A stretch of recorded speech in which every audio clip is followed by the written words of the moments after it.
What is up, everybody? Hello, welcome back to the stream. Good to be back doing this again here. Definitely wanted to do this for a while, but I got involved playing Super Mario RPG, and which is still going to happen. That's going to be my next stream. I'll be jumping back into that game. But I had to kind of give up speedrunning Bayonetta 2 for a while once again because my back problems are getting really bad. Like I said, through the healing power of Evan Williams honey whiskey, I love that stuff. Just basically taking a small part of it there is actually helping me move better and control my pain. I do have an appointment in 5 days from now with my surgeon, which is the final thing of either he's going to do my fusion and set up a date or not. So keep your fingers crossed. But regardless of all that nonsense, like I briefed you all on last night, wanted to get back to doing these Bayonetta 2 speedruns, so I'm not sure what I'm going to be doing exactly. It's going to be a D-Rust for sure, because I mean, I haven't played this in 2 months.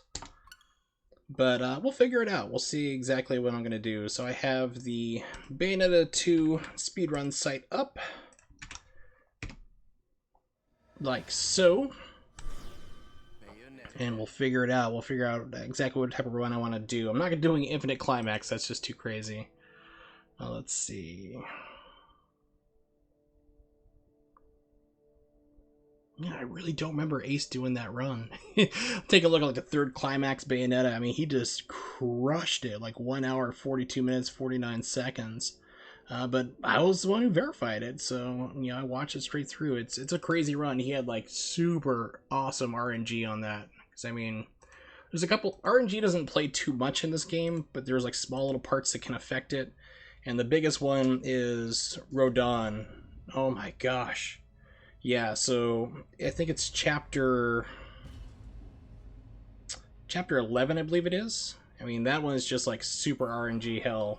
Either Rodon helps you and kills everybody for you just about real fast, keeps stopping, or he can drag it out. Okay, so let's take a look.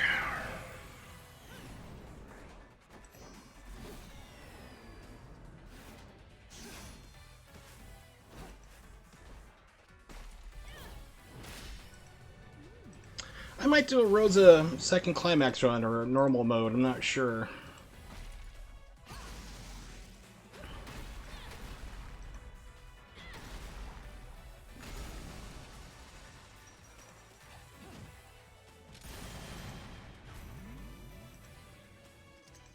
Okay, so here's what I'm going to do. I'm going to do a meme run, which is easy mode with Rosa, to start off.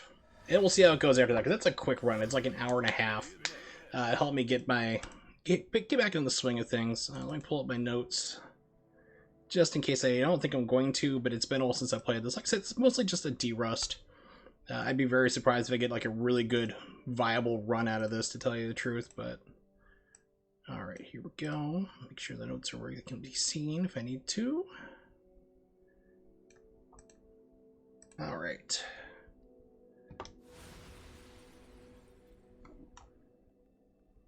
So that's the master, this is the copied.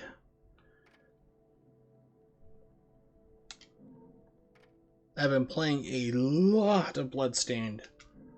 I started a new game plus for Ritual of the Night, and just kind of been crushing and flying my way through that, because I have like the accelerator shard, which means I can run really fast. And when you don't have like certain parts where you don't have it, the game just comes to a crawl. I forgot how slow your base running is. It's turtle. Okay. Hey, Ronnie. Well, I appreciate it, my friend. I said, if you're on console, get yourself U-Block.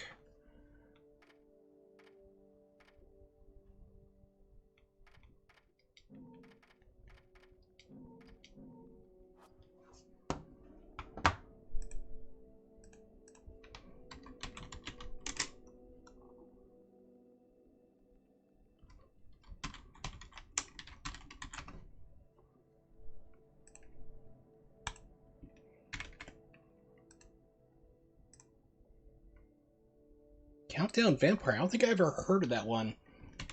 But if you are on Chrome, Ronnie, download, run that extension.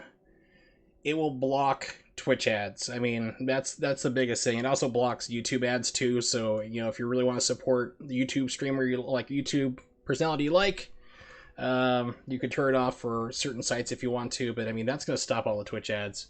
I mean, that's what I do because I can't stand it. Like I mentioned it the other night about Rift Tracks running ads every 5 freaking minutes. If you're on mobile, then yeah, it's not gonna work. Unfortunately, that's sad, but it is what it is. Shameless Resident Evil clone. So you can have a Resident Evil clone, but is it a good Resident Evil clone? That's a peculiar question. So I mean, you can have game like Deep Fear, which was Sega, and that was like could be considered a Resident Evil clone, but it improved the formula quite a lot. I'm looking for, where are you? Live split.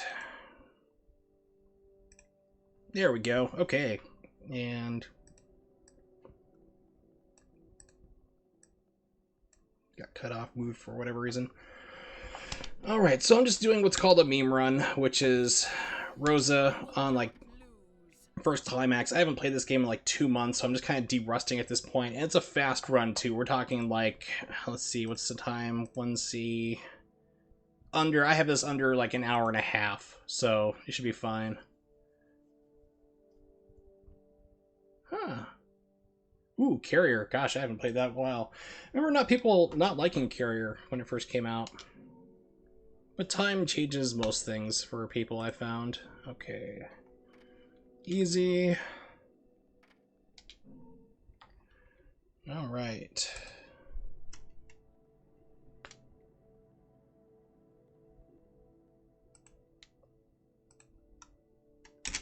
Yeah, Carrier was not a bad game. I mean, it was pretty competent. Like, I've played far worse of a game than people say. It's like, people really kind of like thinking back to Nintendo 64, there was a RPG-ish game called Quest 64, and people just like really beat on it.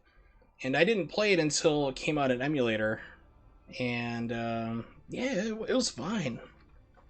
Okay, why is my live split not completely transparent? There's like a little shadow box over it.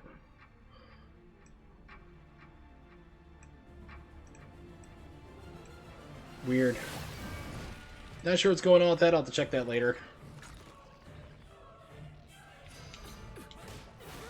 The legend of AC. A legend from the dawn of time.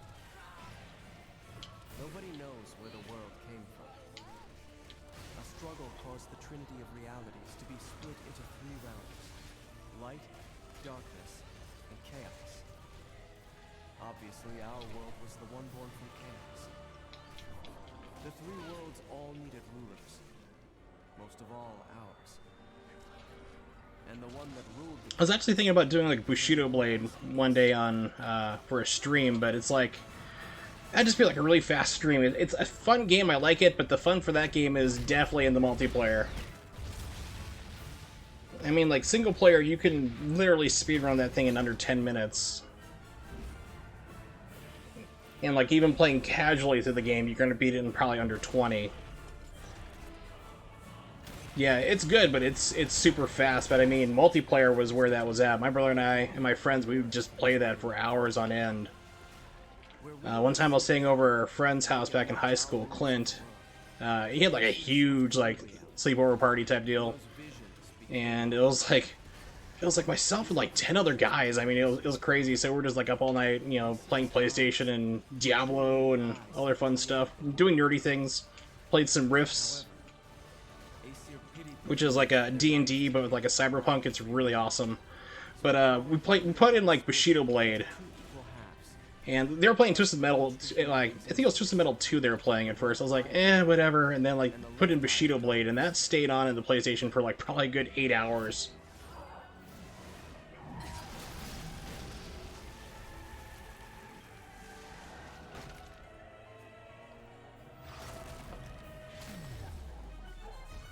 By dividing the power of the eyes of Aesir, humans gained free will. They could now choose. With control of the eyes, Yeah, I really don't know why my live split's not completely transparent again. Something got changed. they awoke awoke to their own identities. There was an update for it, so maybe that screwed up setting somewhere. The most feeble thing in nature, but now we were thinking beings, and we took our first big step towards grand prosperity. The inheritors of the Eyes of Aesir have been granted the power of creation.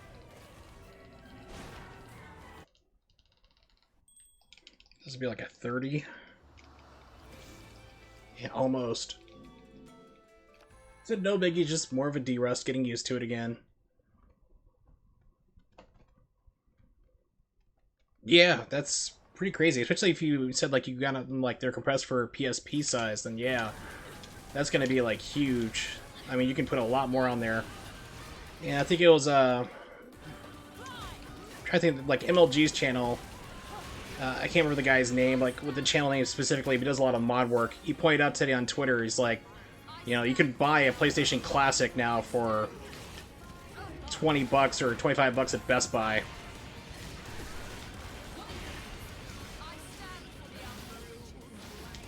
I said, for me, it's like, I understand the appeal of it there, but it's like, I'm just going to stick with my RetroArch. But I mean, for like $25, and it's easily moddable, you know, that's definitely a good thing for most people.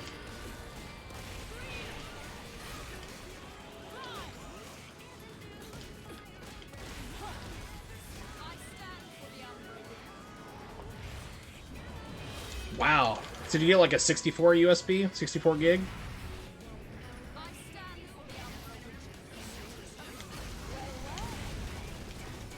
Game? It's like I held down kick and it was doing punches.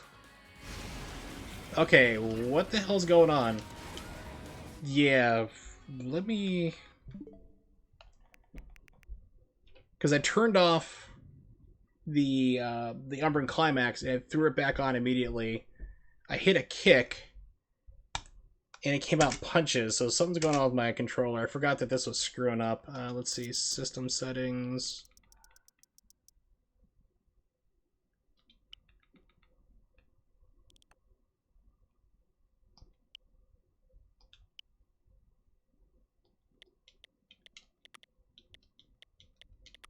Haha, nice. Alright, I was only hitting A. And, yeah, so it's doing that again. I've had that happen before. The only thing I need to do is just basically restart the Switch, that's all. So...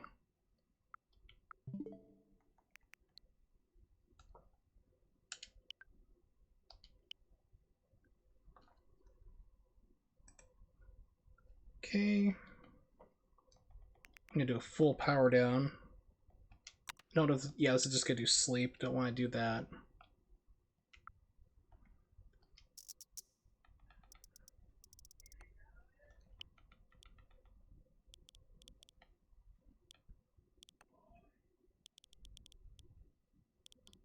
Now I gotta remember where it's at, because it's not somewhere easily accessible.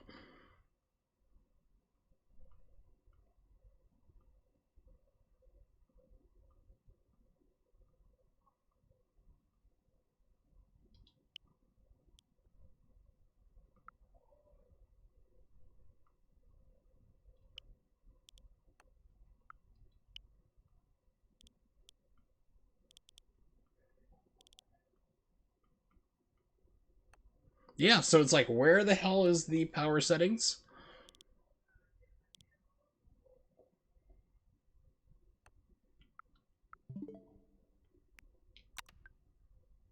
Yeah, it's weird. It's like I can't power down my system now.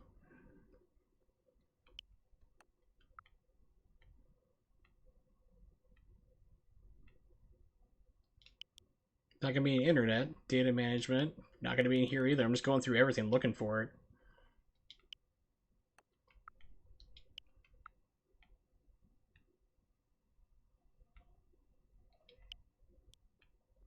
I'm wondering if they took it out, because I mean, there was an update I just had to do before I started streaming.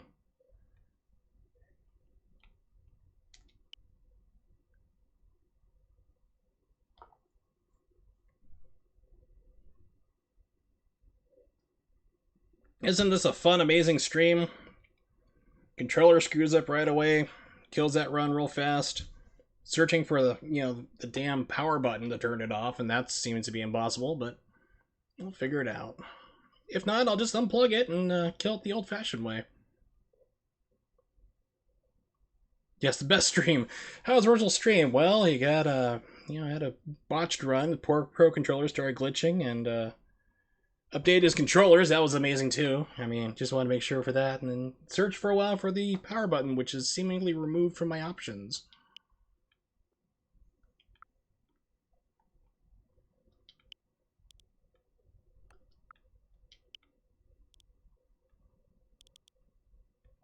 So yeah, they've taken it out. You cannot turn off your Switch now. They've taken it out of the settings. Yes, Marg, I agree completely. 10 out of 10 streams. Would follow streamer.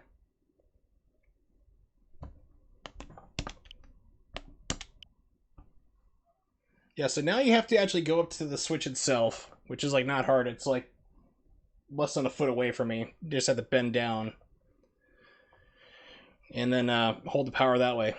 See, Mark, I'm imagining you saying that like face off. No, man, we're gonna take face off. It's like this one. They took it out. Alright, so it's done. It's powered off.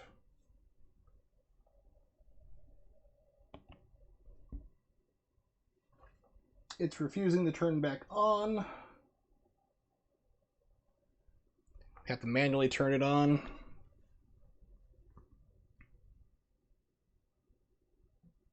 Ah, yes, there you go. That's a good reference. I like that more. That's even better than my crappy one from Face Off. Angry with console smash drunk. Yeah. I see his like comment occasionally some places. I'm like, oh god, dude. It's like I honestly have no idea how people like him keep a following. I mean, it's Twitch. You're gonna have people coming and going. I have people coming and going all the time, but it's just like, it's like how.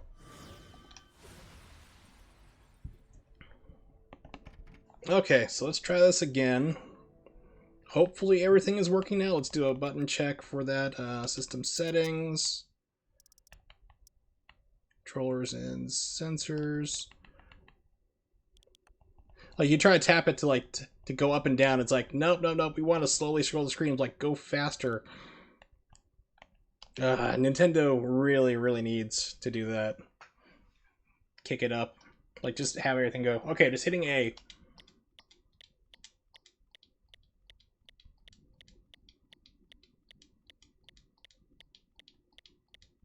Alright, seems like it's fixed. So here's the fun of the D-pad. Let's hit up and see what happens.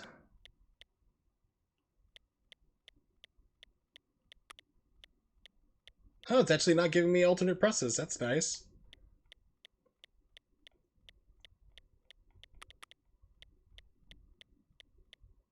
Oh, there we go. Still holding right and it hit up. So yeah, the Pro Controller's got that problem with that. Yeah, it's Nintendo. I mean, they're special. I've said it before. Nintendo is a very Japanese company, and people are like, "Well, no, duh, they're in Japan." But I mean, like mental mindset of this is how we've always done it. We're not going to change, and that is like them to a T. It's like, have you thought about no longer using outdated hardware and being more competitive? No.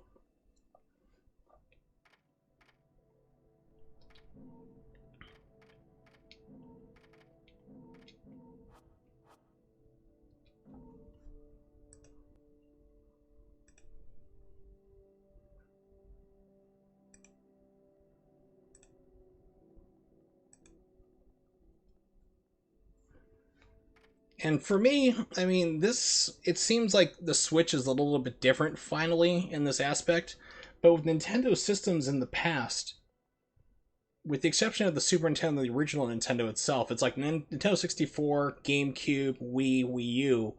The only good games for the system were first party games. Games that you had to wait a long time for them to come out. The Mario parties, the Mario Brother games, Smash Brothers, Things like that. It's like they knew that they were coming, but you had to wait a long time for them in order to have like good games for it. It's like, especially the GameCube was definitely like that. Yes, we're running our new system on a Tandy computer. All right, Morg, just for you.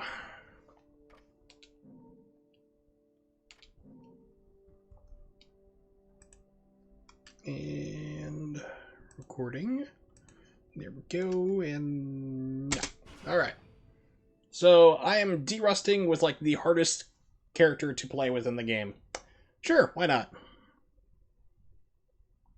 Yeah, Super Monkey Ball is awesome. I have that for the GameCube, and I even bought it for the Xbox as well because those got ported. 1 and 2 got ported over, and that is an amazing game. That's like because I grew up as a kid with the Labyrinth, which was basically what Monkey Ball is. Pardon me. You have a maze, and you put the marble in there, and you're trying to get to one place, one end of the maze to the other, by rotating the playing field, by moving it there, manipulating it. And then also you have like a video game form of it that's a lot more entertaining, and it's a smash hit. It's a great game. The legend of Aesir, a legend from the dawn of time.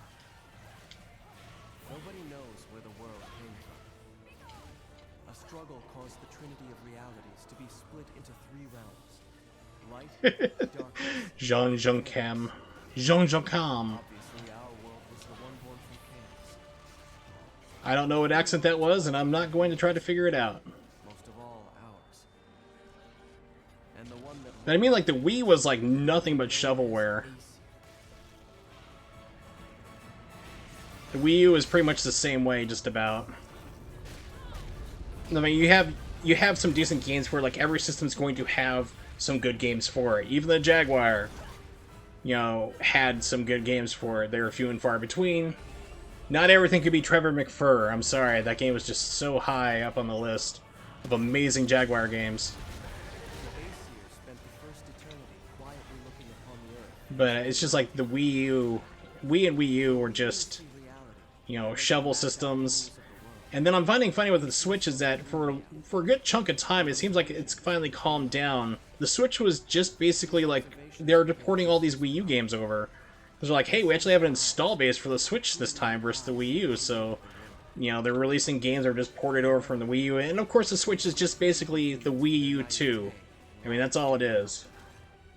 And it's pretty blatant. Into 2 equal halves, and entrusted each to humanity's instincts. The right eye of light, and the left eye of darkness. Yeah, and it's kind of a neat thing because they ported those games from the Wii U, and people can play them now, and it's a smart decision. But it seemed like for a while that the only things coming out were ports. It's like, guys, please, new games, something. Humans gained free will. They could now choose And that's what I remember, like, another big problem, like, I like my PlayStation 4. I am really not happy with what Sony did with the Pro. to choose their own path. They're like, hey, everybody who bought this system 2 years ago, well, guess what? There's a new, better way to play it, which plays all your games better and they look better. The most feeble thing in nature. But when the PlayStation 4 came out, and for a long time, it was just nothing but indie games. Towards grand prosperity. It was like, oh, good, we have this brand new graphical powerhouse of a system, and you're playing games that look like they were, programmed years ago on a browser game. It's just like, oh my god, like, why did I pay out money for this?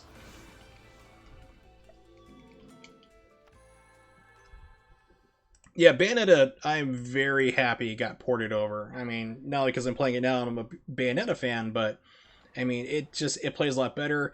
Like I said, it's a smart move because there's an install base for this now.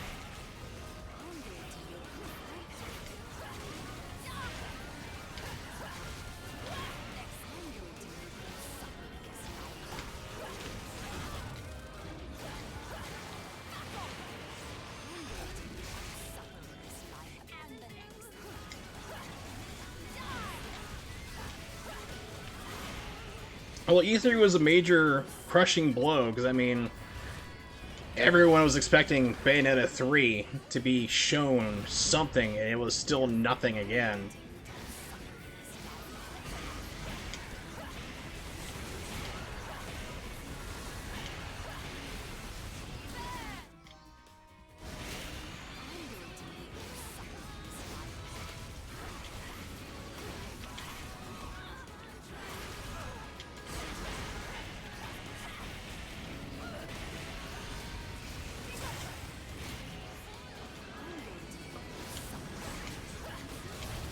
People were like, well, Astral Chain's coming out. I'm like, I don't care about Astral Chain. I mean, I really don't. I am not impressed with what I've seen.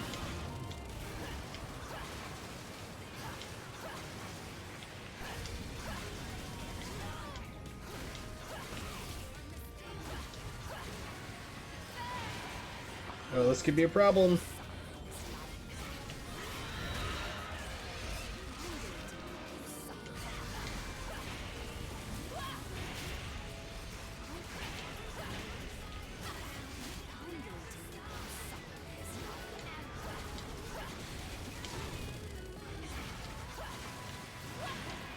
It's like, I see you back there.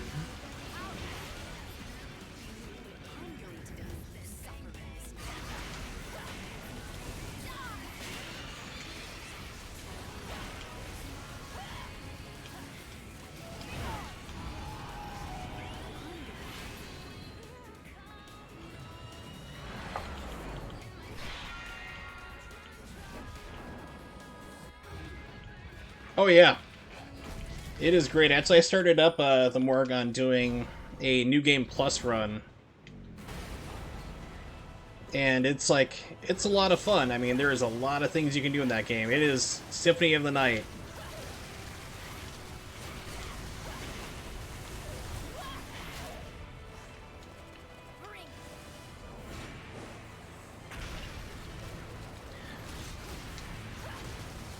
Yeah, Vanquish was kind of a surprise. I mean, I picked it up for the PlayStation 3. And I was pleasantly surprised. The PC port, like, is really good. I mean, that runs like 60 now. Like 60 frames per second, so...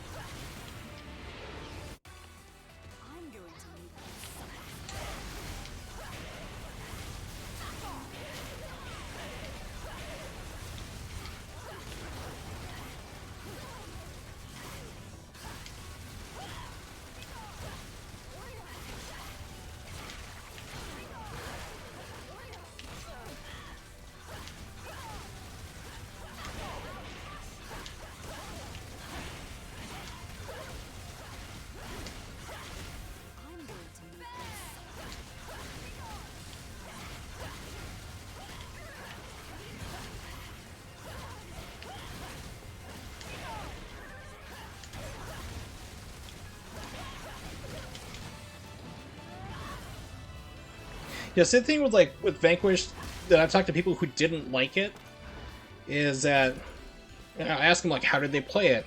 I'm like, were you playing it like Gears of War, where you're hiding underneath cover and stuff? They're like, yeah, and I'd, like, run out of ammo, and it's just boring as hell. I'm like, you gotta play it like a Platinum game. It is a Platinum game. It's like, you gotta play it crazy. I mean, they give you a rocket sliding ability on your butt.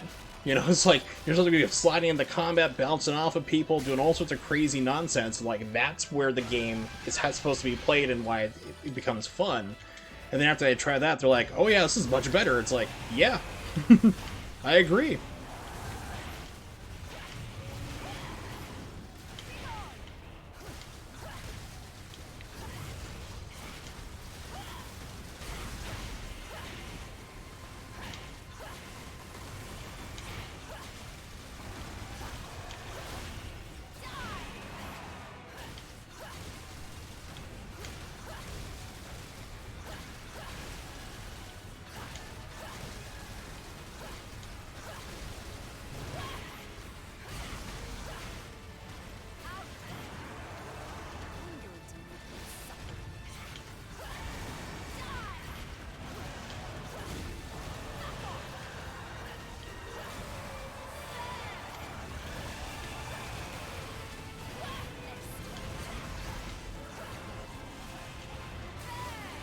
Yes, my inability to dodge properly, Jean, is always a problem. Hey, vultures! No vultures, I should say. Never seen this insane game. I can't tell if you're joking or not, but if you're not, it is a great game. Bayonetta 2 is awesome, and I don't think I ever updated my... No, I didn't. Holy crap, okay. Bayonetta 2 D-Rust. I forgot to update my stream title. Oops. There we go. Any percent. Speedrun. There we go. Thanks for inadvertently reminding me of that, No Vultures. Also good to see you again. Yeah, the Korra game is not good. And I had such... I mean, it's not hard to screw that up. It's like, you have these awesome abilities, you know, like, to do everything, and they're just, like, limit you, and it's just... It was not good. Not as bad as that Teenage Mutant Ninja Turtles game. Oh, dear lord.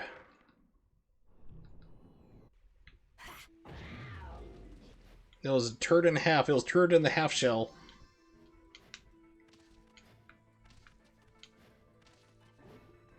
And that's when I kind of learned, like, for me, like, that's when I kind of learned that, like, Platinum was halfway good at games. Like, certain games they'll do really good. The other one's not so great. Was actually with Metal Gear Revengeance. For me, that was like, I really don't like that. I keep giving the game a try. Tried it multiple times. It's not for me. I just cannot get into it. Especially how they originally had it. No block button. Then they put in a block button. Then they took it out for another patch. And now you have to, like, parry everything. Whoa, that was dangerously... Oh, man. Oh, can you tell this is a D-Rust? That's already the most hair-raising skip for me this entire run. I'm like, oh, this is not going well. Just don't trigger the fight. Yeah, and... I mean, Korra is playable. It's got problems. I've actually demonstrated them before. I actually did on stream. Played Korra, just kind of highlighting where things kind of go wrong. It was playable, though. Like I said, it had so much potential, just was not there. Alright, so let's see. It's accessories? Yeah, let's get the moveset first. Techniques. Gonna get L within. No, it's treasures. Yeah, like I said, I haven't played this in like 2 months, so it's surprising how fast you can forget things. Items.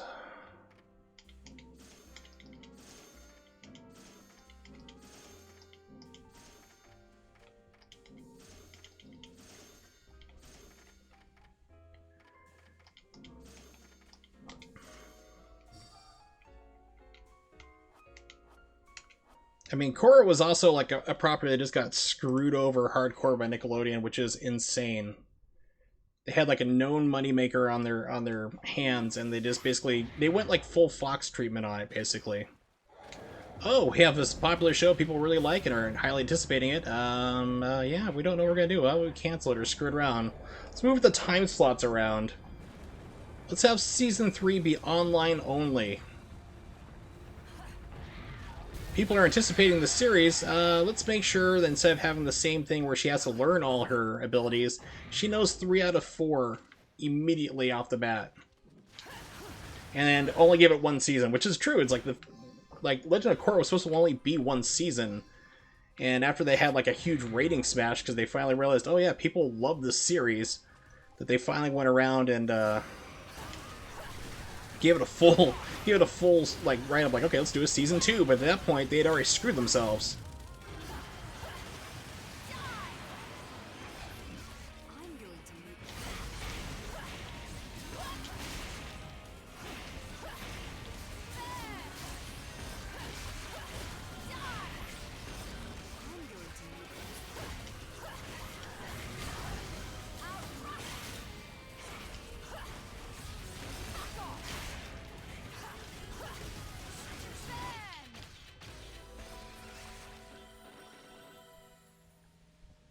I like that, Morg. That is an awesome comparison.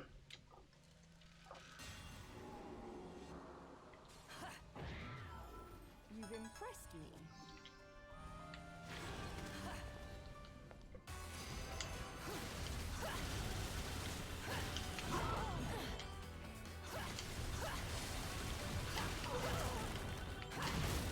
There we go. It's like, I'll land it eventually.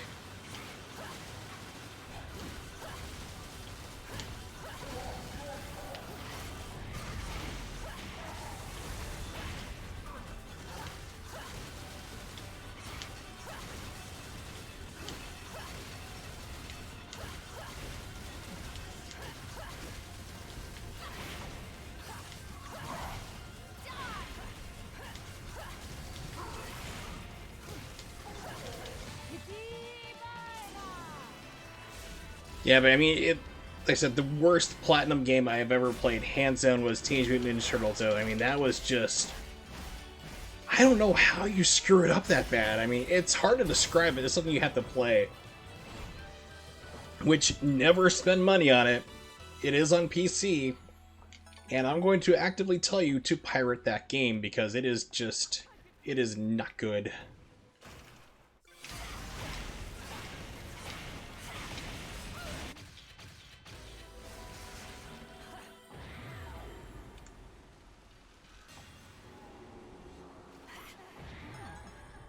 So, they're after you too then. Have you been naughty? Yeah, I could see Margot Robbie doing this, playing as Jean, definitely. But I mean, she would have to, like, the wig might be killer, but I mean, trying to hold that stance with your back, that's gonna be the worst part. Guardian angels are trying to give For you me. a good spanking. Whatever, love. You've already been following me, so let's make a deal. You save me, I'll show you around this joint. Wasn't Natalie Dormer the guy who, or not guy, the girl was in Playboy? Won't it, love? You see,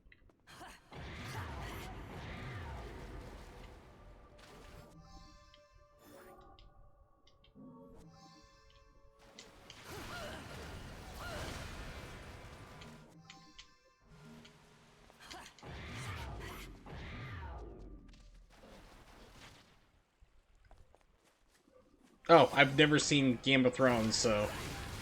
It's like, I've heard the name, I'm not familiar with it, so...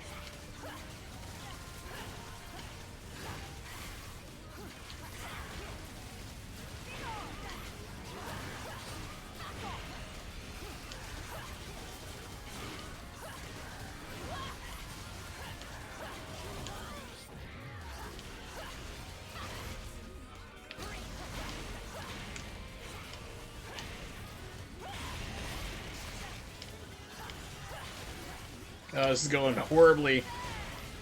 Oh, man. I swear I have world records in this game.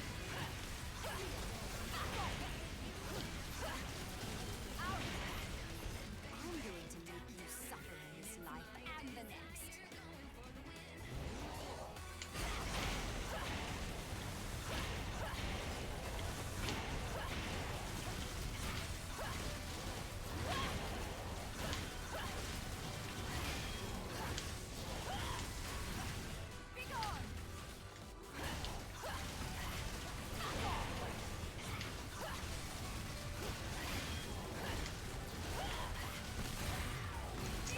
Oh, that's right, I forgot I was playing with 1C, because I just looked at my magic gauge, I'm like, I didn't need to buy that magic at all. D-Rust! Whoa, wait a minute. He didn't give me witch time.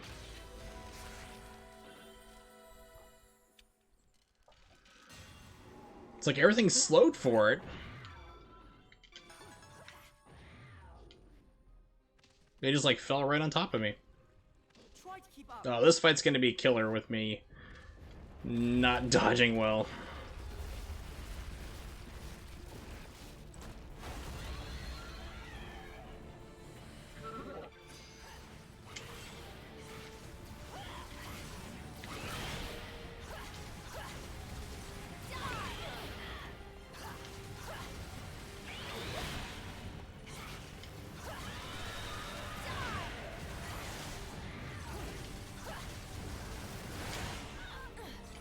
what is going on?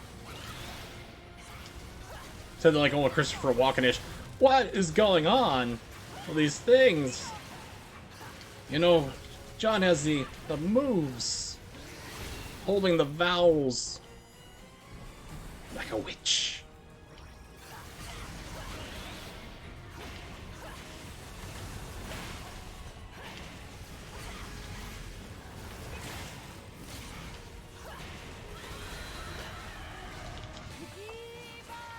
Yeah, which time is hard with John.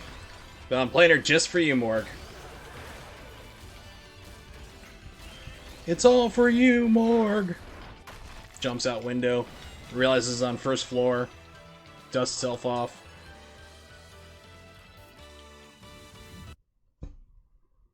By the way, I haven't checked. How's the audio for the game? Is it too quiet or just right?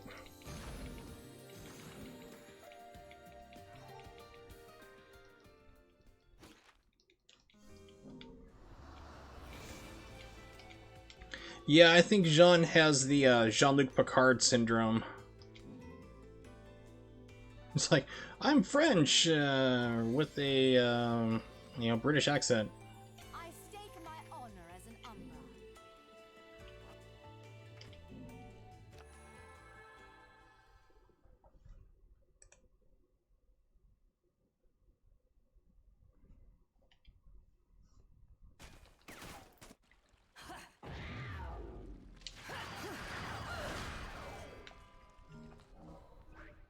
No, I didn't want that menu. Why would you do this? Ha ha ha ha ha, D-Rust.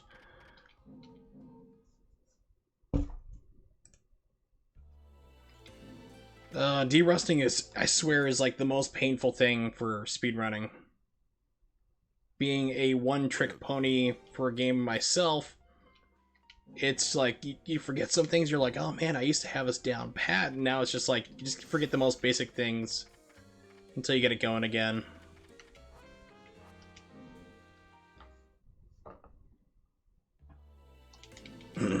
Pardon me.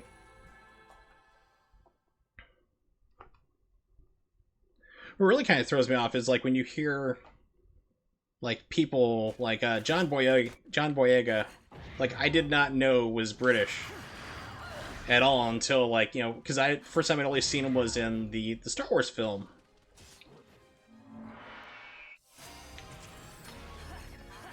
So it was like all of a sudden, like I see an interview with him, and he's got like this really kind of almost Cockney accent. I'm like, holy crap! it's like he managed to do it really well. Also, was it the guy from The Walking Dead? I forgot what his character's name was, the main character, but yeah, he's like from South Africa. This is like, wow, I had no idea.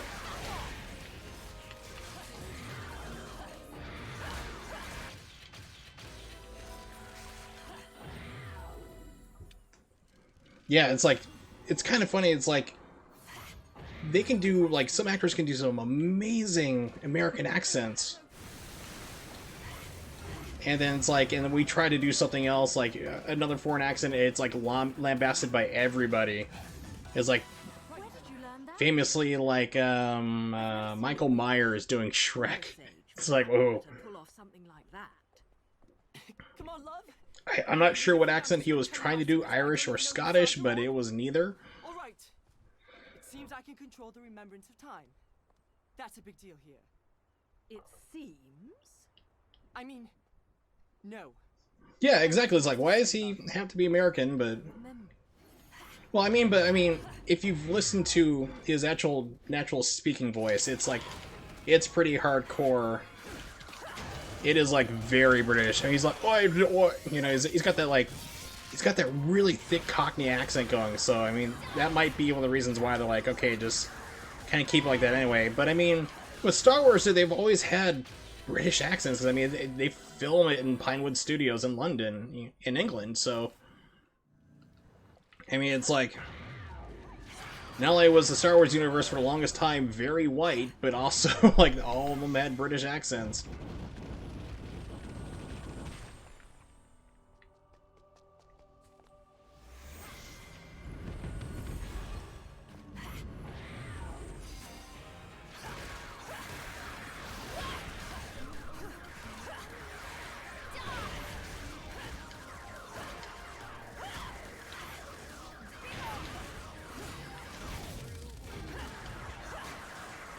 was wondering if I'd be able to pull that off. I'm like, we'll take the longer route and see if I can get him to kick me in the face.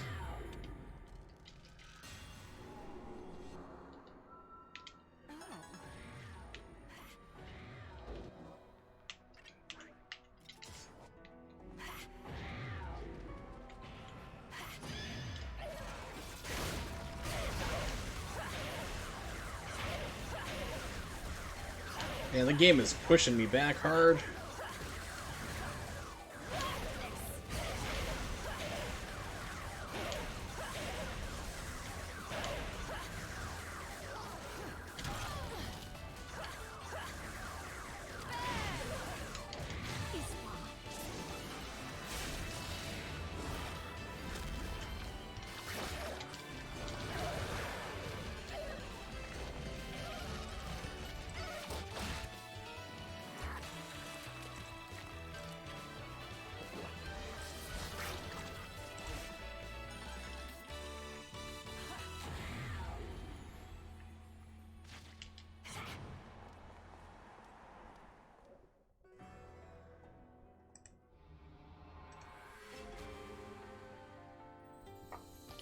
Okay, so for this one, I do not need to go to the shop. Let's basically keep going. Pardon me. I'll tell you, man, today I made some Bolognese. Oh, man, that is so good. I haven't done that in a while.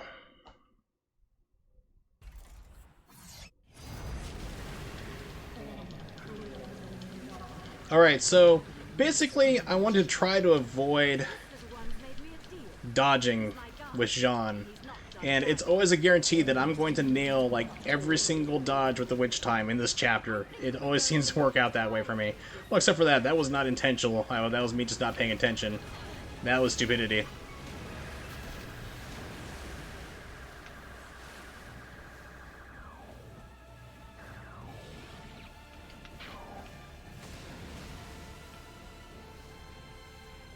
Yeah, it's like I don't think she doesn't really need to be a clone fighter for it. It would have been cool.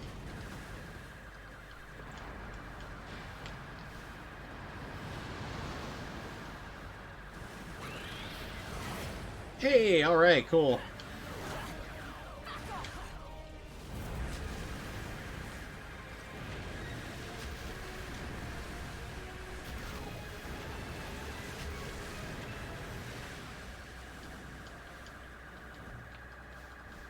Yeah, just make it happen, man. I don't know how, just do it.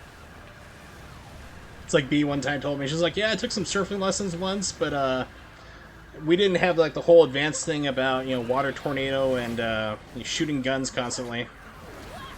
I'm like, yeah, well, you know, seems like he got ripped off.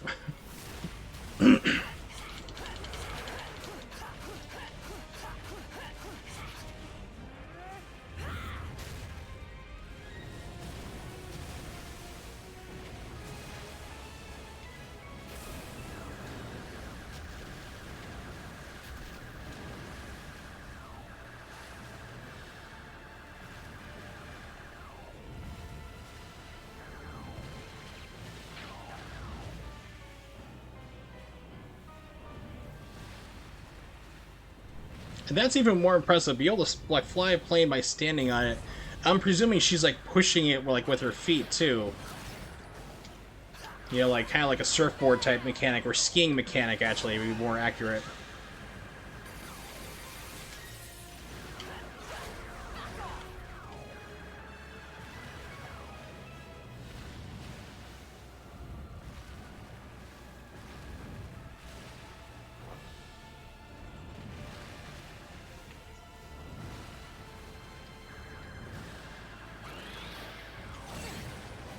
It actually kind of is. I mean, a lot of people don't really realize that for flight, you do use your feet a lot.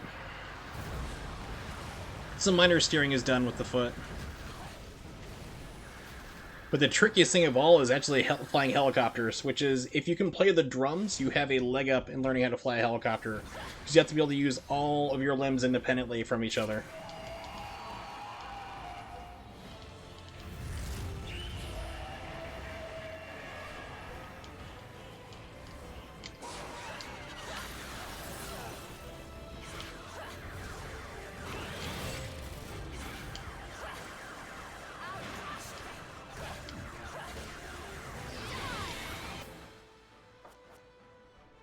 Okay, let's set this up.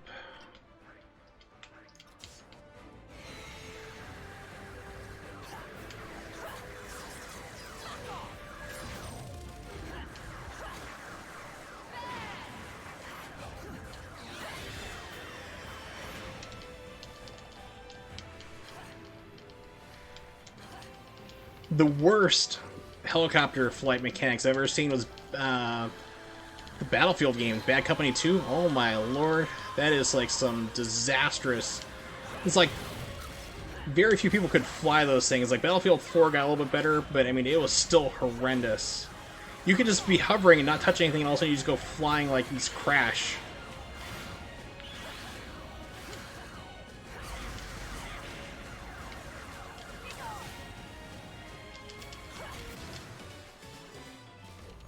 Yeah, the choppers in GTA, not too bad. I mean, Battlefield series is just like, holy crap. Who programmed this? I swear just randomly they just invert the controls and do all sorts of weird stuff. So it's very rare to find somebody in that series who can fly a chopper, back when they had helicopters.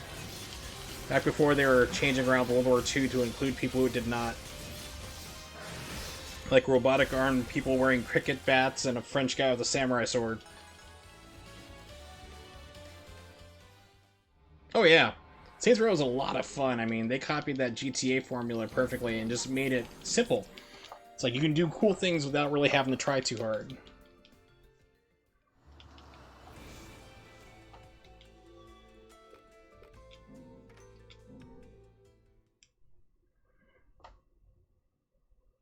Diplomacy is...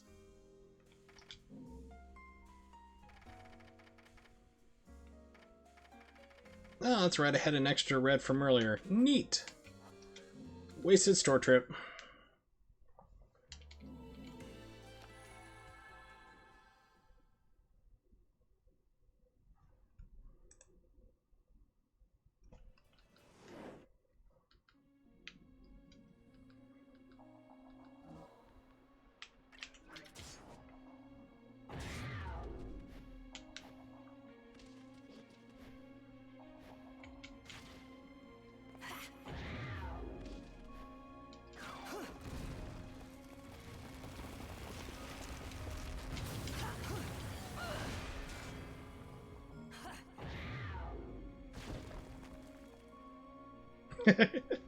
Definitely bath salts. First game was like pretty much like almost a straight GTA clone, but then after that they just kind of found their voice.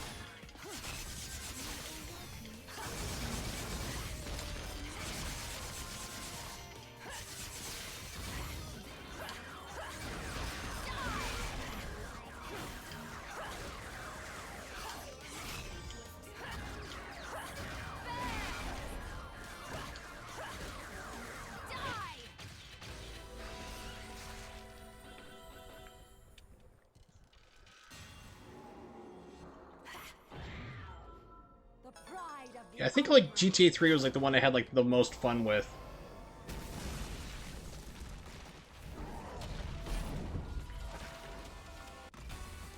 Yeah, the first game was just like, hey, we can be GTA as well, and it wasn't that great. It wasn't bad, but it wasn't spectacular. It was just like, it was like a developer doing Me Too, basically. It's like, yeah, I can do this too. And then, like I said, they kind of found their own voice creatively, and that's what really brought them onto their own.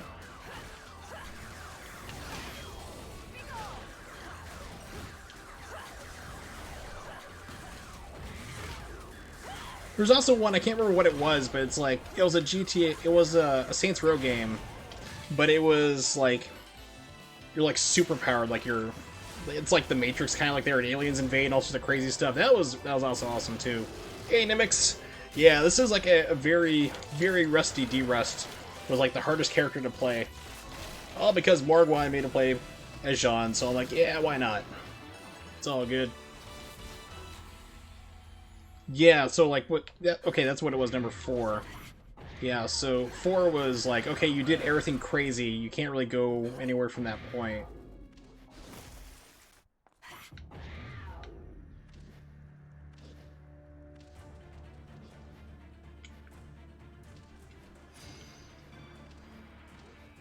It's like sometimes you can set the bar too high.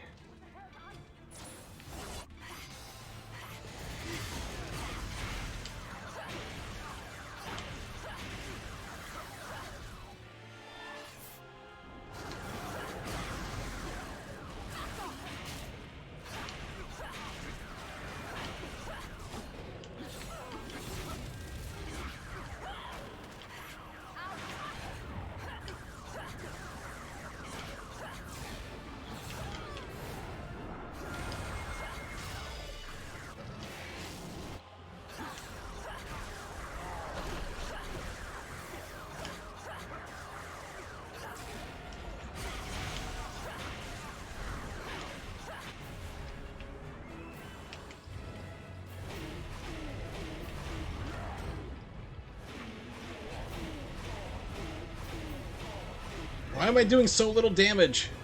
It's like, it shouldn't take anywhere near that amount of time to kill that guy in that form. Yeah, reboots are pretty much the only way to do it, or soft reboot. So there's a YouTuber named Scott the Woz, and he's got some funny videos and some good analysis. But he did one recently about rebooting, like, and stuff like that, and he had like some games in there that were not reboots, like God of War, like the new one. He's like, it's a weird reboot because like they're just focusing on Norse mythology now. It's like, it's God of War 4, but they decided to do that stupid convention of let's rename it. Like, let's rename it to the first game to create havoc and just be dumb. It's like, you're allowed to name games past that amount, you know? You can keep doing it. You don't have to... You don't have to, like, you know, go, oh, we hit number 3 and we're done now.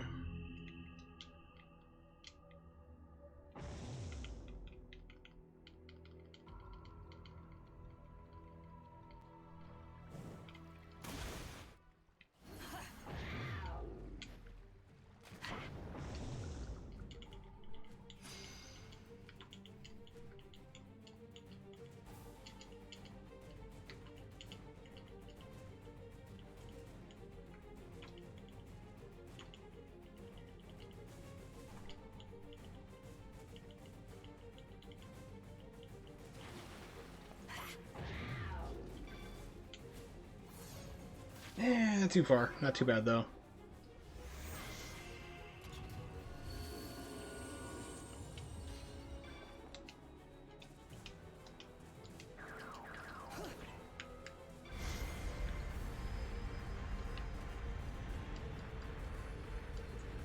It's like, you can't really go back to, like, oh, we're just a street gang trying to expand our territory after all that, you know, superhero fighting aliens, you're, like, Neo from the Matrix on top of it. It's like, it's just, you just can't do it.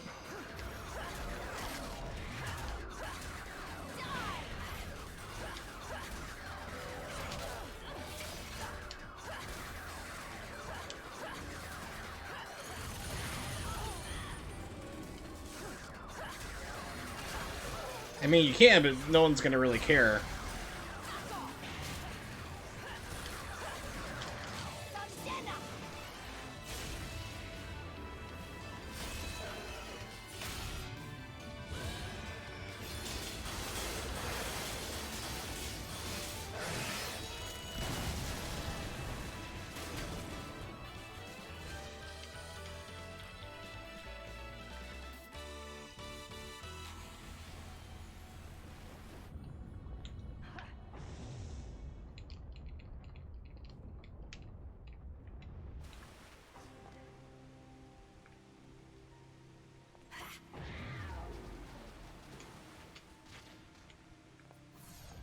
This is it!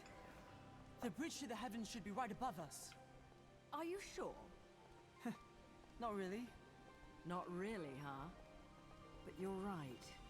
This is it. Call it a Yeah, GTA 3 was really good. Vice City was okay for me, and that's where they started introducing the whole let's buy up properties and everything else. It's like, I don't know. 4, I thought, like, San Andreas I didn't really play a whole lot of. It just became more of a micromanagement simulator, like, hey, you have to go to the gym, you know, to keep up your appearance, or you gotta do this and menial stuff. It's like, dude, I just want to wreak havoc. And that's where they started, like, doing the whole thing, we're gonna start focusing on, you know, building up your character and stuff. Like, you don't even get to have a car for, like, the longest time in that game. You're like, you're supposed to, pardon me, to ride around on a bicycle. Come now, little one. Because that's what it was like in LA in the 90s. It's like, come on, dude. Then 4 for me was like, 4 for me was a total crap game. Like, it was just garbage through and through. And the physics for that game were broken as hell, like, for the driving.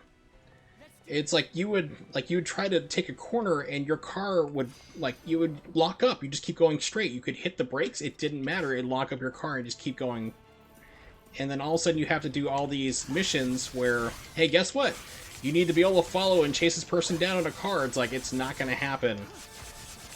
And the whole thing of like, okay, the first 3 hours of the game are going to be where you have to sit and like do stuff with your cousin and go on dates. It's like, I just want to get down to like being a petty crook and causing mayhem, you know? And that game just would not let you do it for the longest time. Okay, where did everybody else spawn? Here we go. Come on, game. Yeah, this is another RNG place as well, because it's just... You can have really random stuff. I actually had to run end here. It was on stream, and it's like they just refused to land. Like you can see them like first beginning to start to summon back and forth, and it wouldn't land and then spawn them in. Yeah, bowling with your cousin. It's like, I don't care. I said driving and everything else were broken on that, and I was really worried about Grand Theft Auto 5. And I'm happy to say that game is a lot of fun. I really, really enjoyed that game.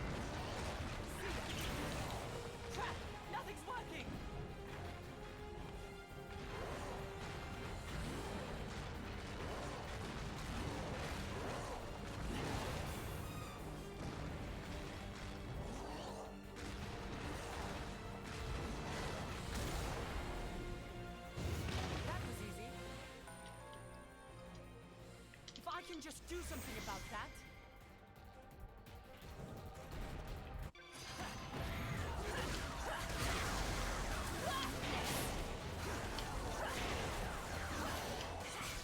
Oh crap. Forgot I don't have guns on. Here we go.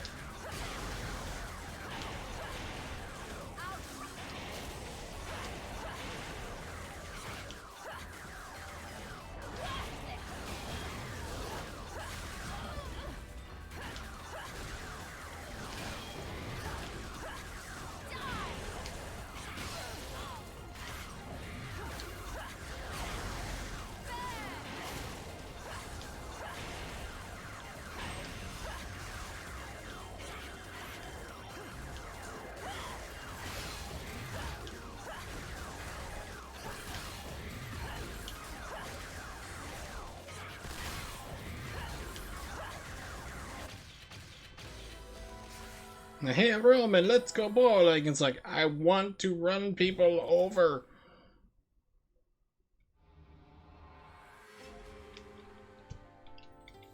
Not that bad, I guess. One of the most fun things we used to do actually in like Grand Theft Auto 3, because I mean that was a huge change. Because Grand Theft Auto 1 and 2 I did not like with the top-down stuff. It just didn't click with it. I had friends who just really loved it. But for me, I tried them, it's like, but when it went to 3D, that's where it really opened up doors. And we would have like we'd have friends over and stuff, and we just actually have like competitions to see like how fast we could get a 5-star, and then like return back to your home base. Like if you could do that, like, and that was the whole contest, like a little mini game inside the game. That's just going to make me take him there. And when you died, you passed off the controller to somebody else to try it. You know, it just became this like really fun thing to try to do. It was like a little meta game.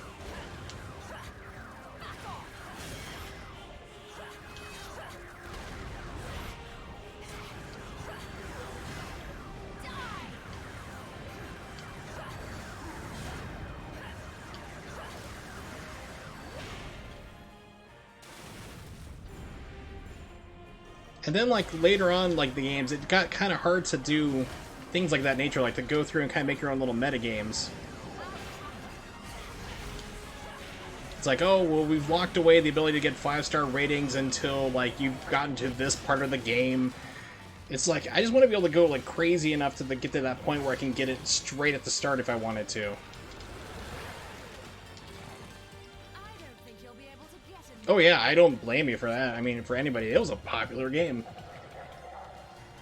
It was quite literally groundbreaking. I had this discussion last stream, it was, talking about nostalgia and different things, and how like the 90s, although like this is technically early 2000s for PlayStation 2, Grand Theft Auto 3, but especially like the 90s was like a huge time for innovation, for gameplay, and just doing things differently, and just having these crazy ideas, and now it's all Me Too things of, hey, they got a successful Battle Royale game, me too, I want to do that as well as a developer. It's like everyone's following the herd instead of doing something off the wall.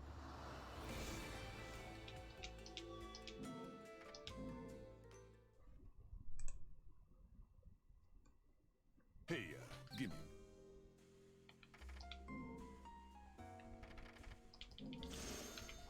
Oops, wrong button. Really? Well, that's peculiar. Okay.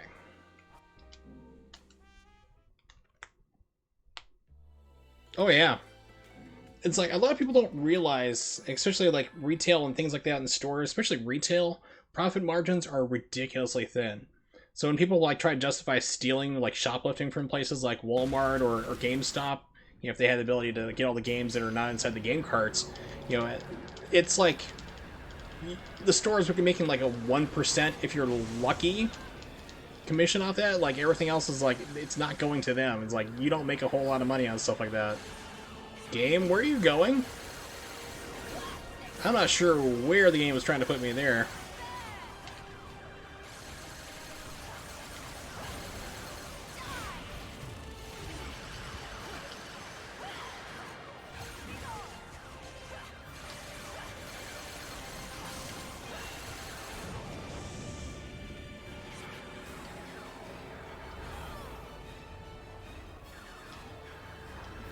Oh yeah, consoles are a huge loss, especially for stores like GameStop. Definitely, as you're aware, having worked for them. I mean, that's why like their used consoles and used games there make them more profit.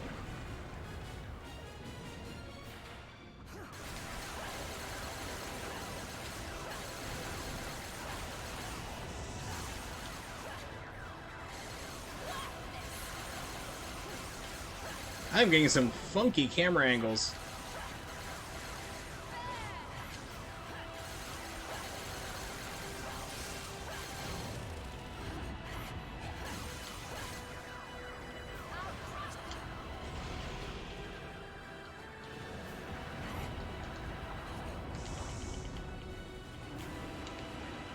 It's like I'm trying to swim for the mouth, it's just going everywhere. And you always see weird stuff whenever you're streaming, but this is definitely a first.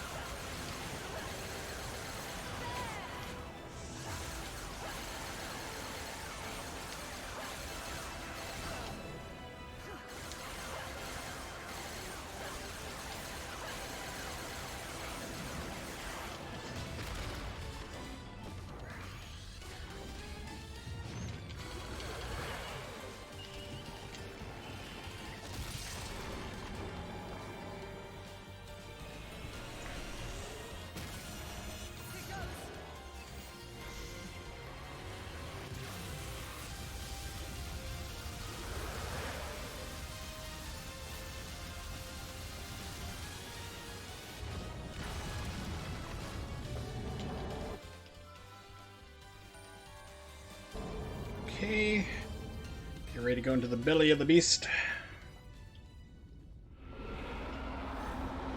I'm surprised how roomy and spacious these things are, and that they have like monsters living inside of them. It's like that Rick and Morty episode where they have the amusement park inside that like homeless guy.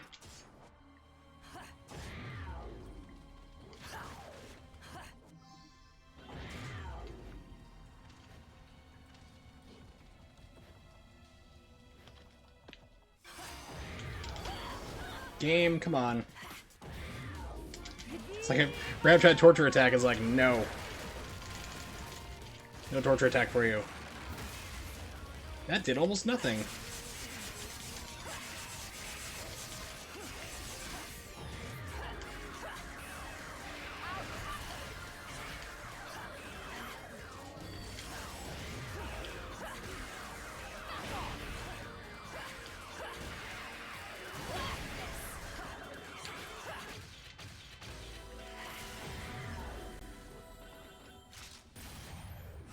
Right, now we got Troll Balder, the start of it. So this is usually a really good indicator of, come on game, give it to me, of how he's going to be on the next fight. It's how he behaves in this one.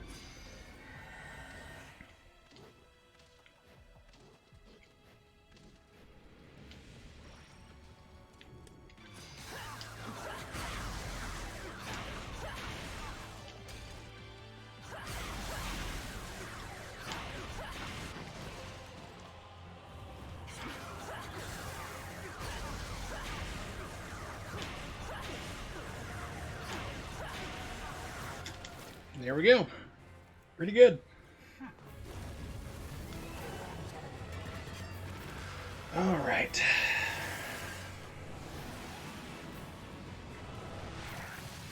I don't think I used any reds except for the big red on this one, so...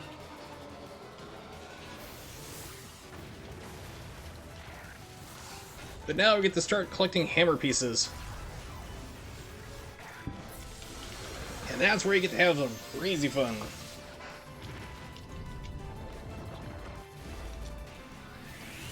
There's actually a new strat, too, on Chapter 12, I believe it is, Lorraine, the Rose Whip lady. It's a total troll. You can actually make some serious money off that level if you taunt during the second phase. Not the first part, where she's, like, spawning up, like, these little piranha plants to try to spit at you, because she will just duck and troll everything you do. But the second part, where she turns into the big giant monster and you're ripping off, like, part of her body to get to Jean, that's where, like, if you taunt before, like, each time you knock her down, you can make a lot of money. Alright, items. That's all it's needed, really.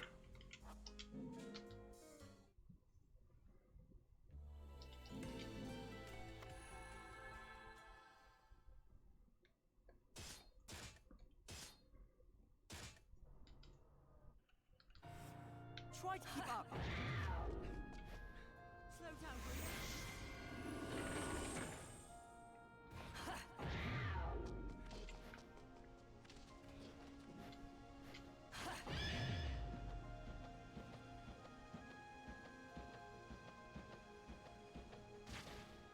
Oh, game, why you do me like that?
Yeah, just money. Okay. I was hoping for, like, magic or something.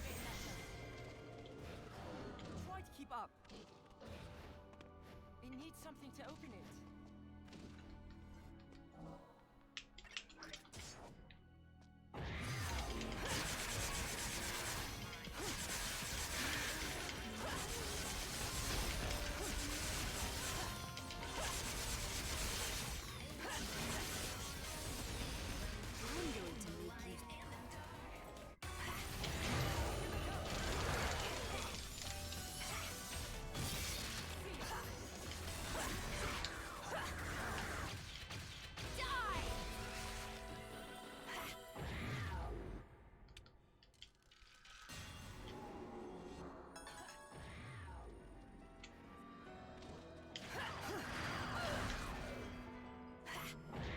Don't need to do it, but I'll do it anyway. We'll get the moon pearls.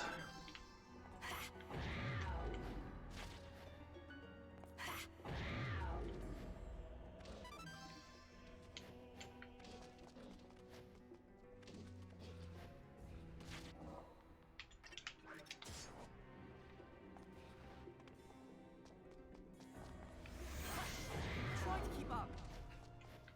Slow down, will you? Take care of this. I mean, I know Jean's tough and all, but I mean, she's like smashing headfirst into these crystals.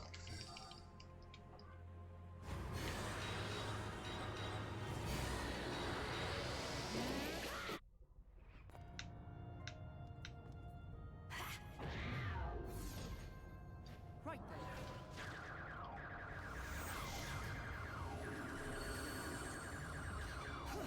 Okay. Spin to win. A new car! Be cool. Wow, you're such a great Bayonetta 2 spinner. I'm gonna give you a car. Oh, and you have to pay taxes on it too, by the way. Which is the big thing not everybody knows about that whole Oprah, like, gave a car to everybody in the audience type deal. Is that when you have those giveaway type shows like that, you have to pay the taxes before you can get any of it. So, it's like... And they don't tell people ahead of time, like, hey, this is our giveaway show, because everyone would be wanting to attend, of course.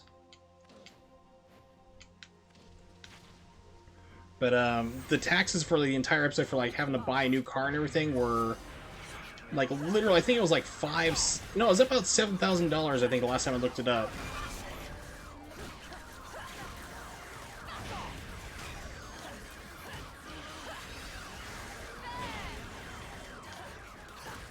So if Oprah really wanted to be generous, she would have paid like everybody's taxes for the items too, but she didn't. So not everybody got to have their car.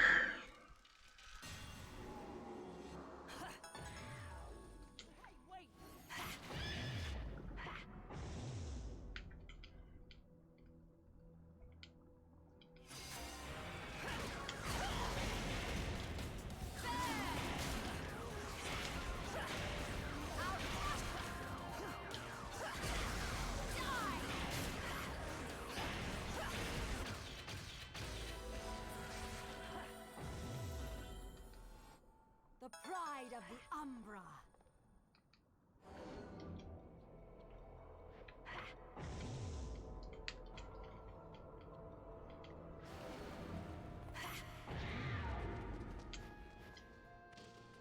Alright, will the game glitch? Stick me on the floor, let's find out.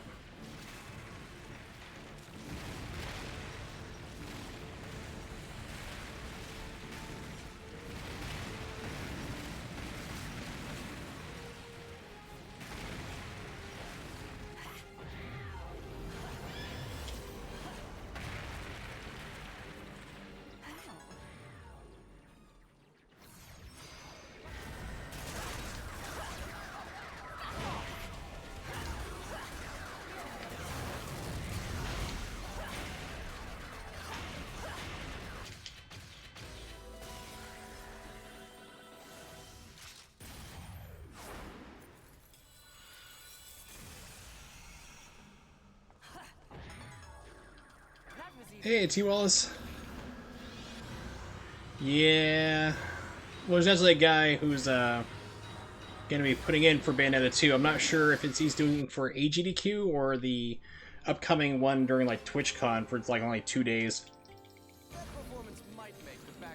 But yeah, like I said, I wanted to run this, but unfortunately I still can't, you know. Don't have the money to get the GDQ and support myself and everything else, so...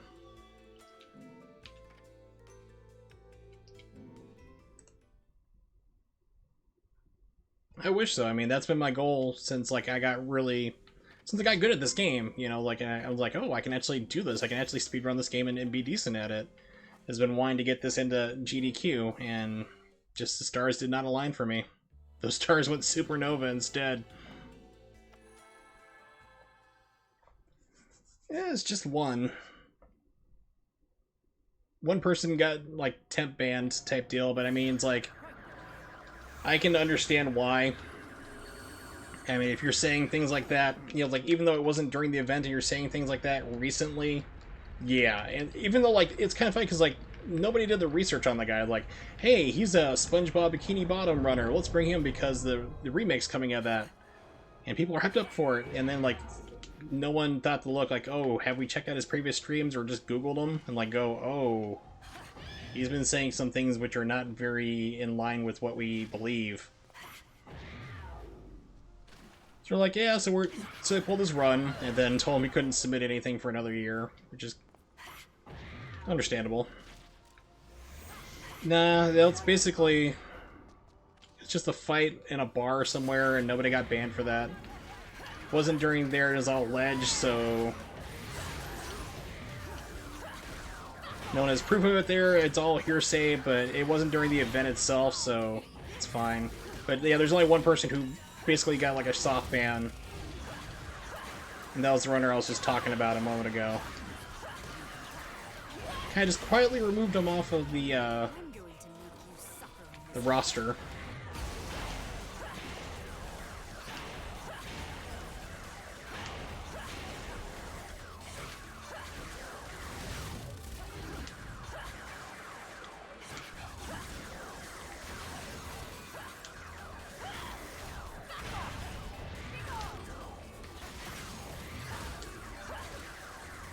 I'll crush you.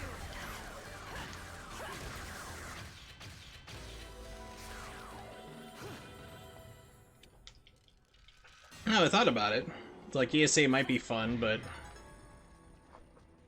a whole different attitude. It's a lot more relaxed. I mean, it's not as big as GDQ. It's getting bigger, but it definitely seems like a lot more relaxed, smaller venue, which would be kind of nice to do. GDQ is now like a circus with how big it's gotten. I mean, they just broke $3 million, which is insane.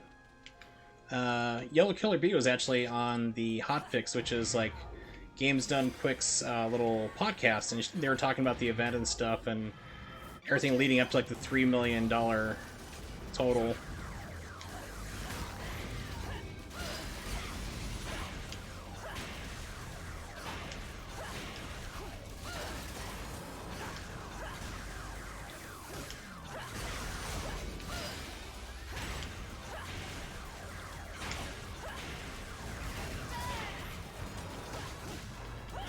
Okay, game, let's go.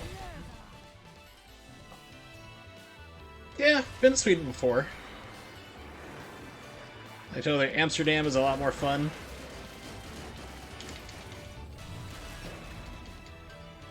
For various reasons.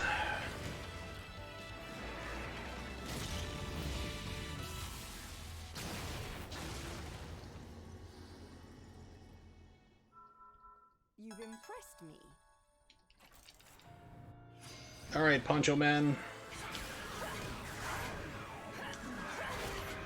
Crush you.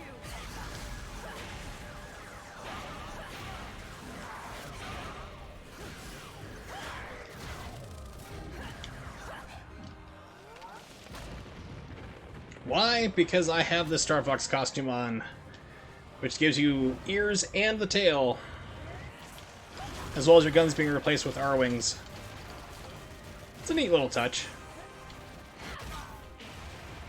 which makes all the furries very happy. Trust me, because I have friends who are furries, and yes, they love this costume.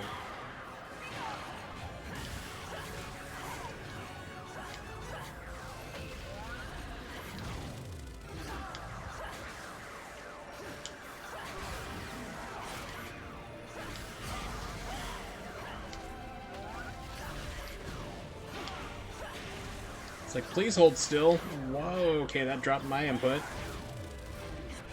Finally.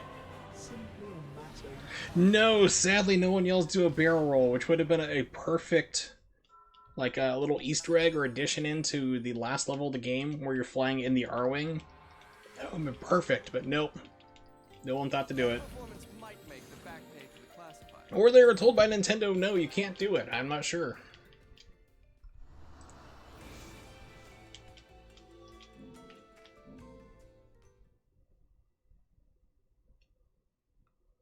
Another L.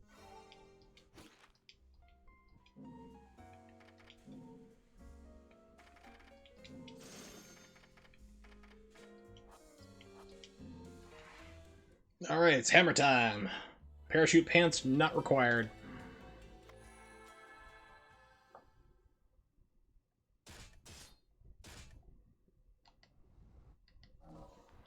Okay, and hammer.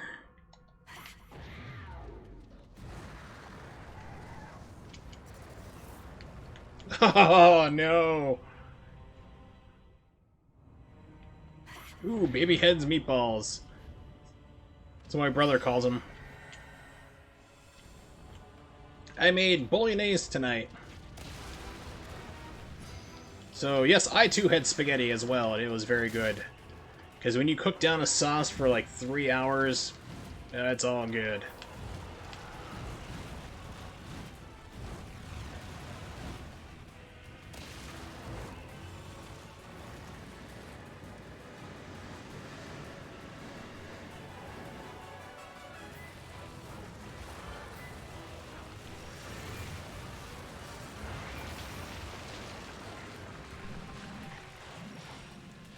Almost did the wrong one. That would have been bad.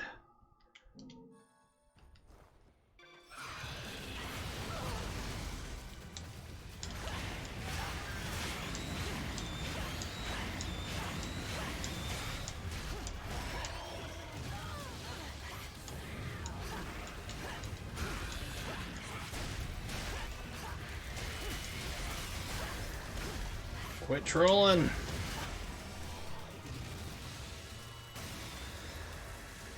Yeah, I've thought about doing that. I usually do like my meatballs in the oven.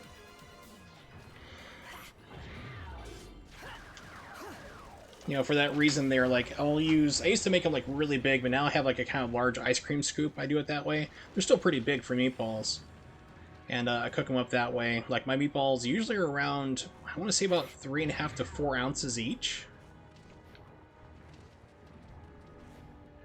And I just, you know, heat up some sauce or make some sauce separately.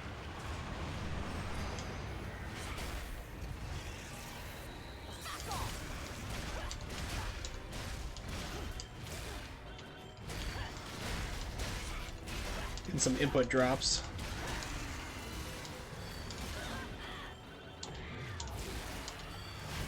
Quit trolling me! Yeah, drop the combo. That wasn't cool.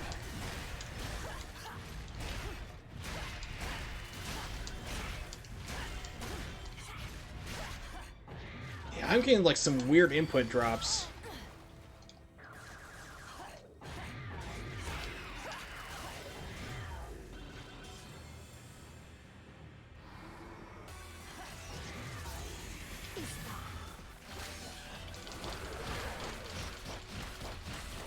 Oh yeah. And that's the thing too, it's like I was making bolognese today and like my family doesn't really know how to cook. Of course I do, so you know, it's kind of like the one thing you can only do is like for a meat sauce like that is it really cook it down. Because ground beef, I use like 2 pounds of ground beef and 1 of sausage, ground pork. And a lot of people like see like all the liquid in there and they're like, oh, it's like that's a lot of grease. It's like a lot of it's actually water, especially the ground beef, because I use like 85-15 or 80-20 for my meat, you know, 80% lean and 20% fat.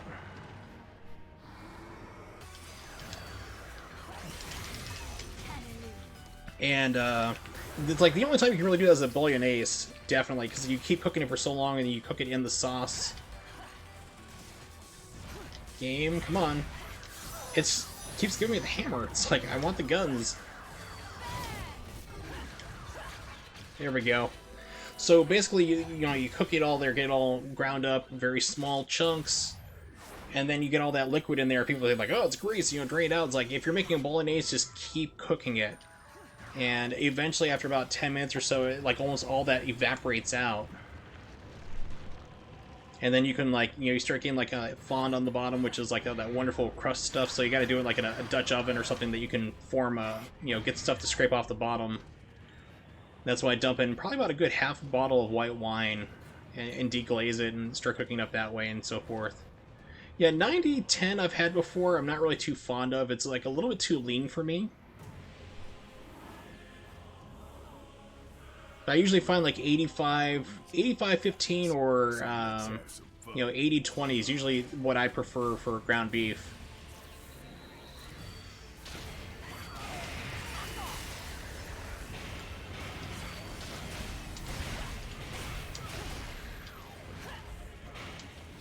But one of my neighbors back in New Hampshire actually had a bison farm, so they gave me like a couple pounds of that, like, meat. I'm like, oh my gosh, that is like super lean.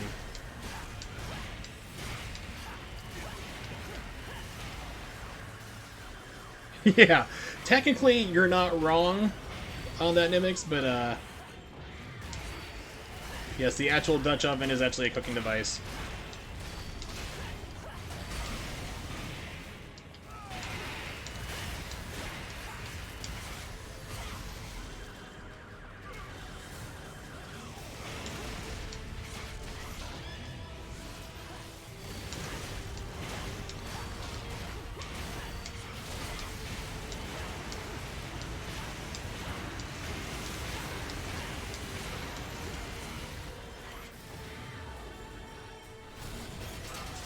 Oh, Rodon. You could have been the MVP right there.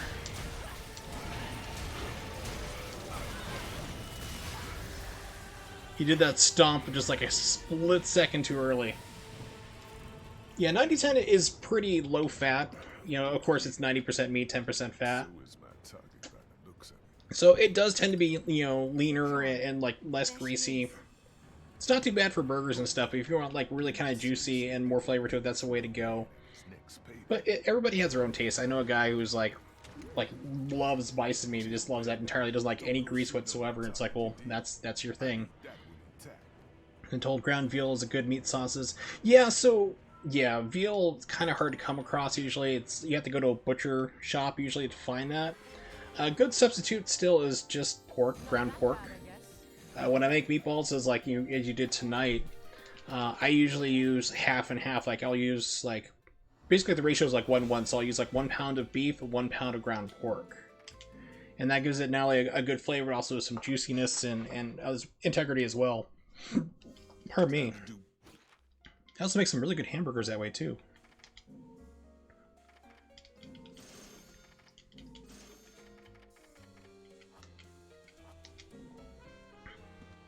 Oh no. Yes, bad, terrible people. It's there was a good riff tracks joke. It's a blaxploitation film called The Guy from Harlem. And there's just one segment there he's ordering like room service trying to impress this girl he's with. He's like, yeah, I'll have like a New York strip steak. Well done. And the riff track guys on the other end of the phone like, sir, are you insane? No one wants that done. And he like orders some like really crappy bourbon. It's like, no one wants that at all. It's like, what is wrong with you?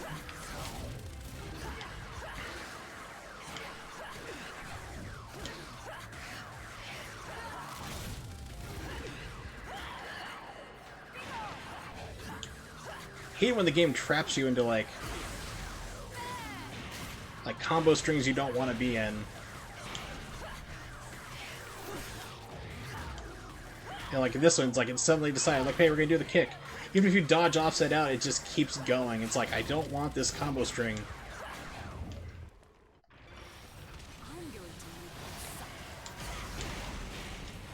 Where's my hammer? Oh crap, I forgot to put the hammer on. Okay, let's go in here. I'm going to just play it safe. I'm going to use that. Let's do a large.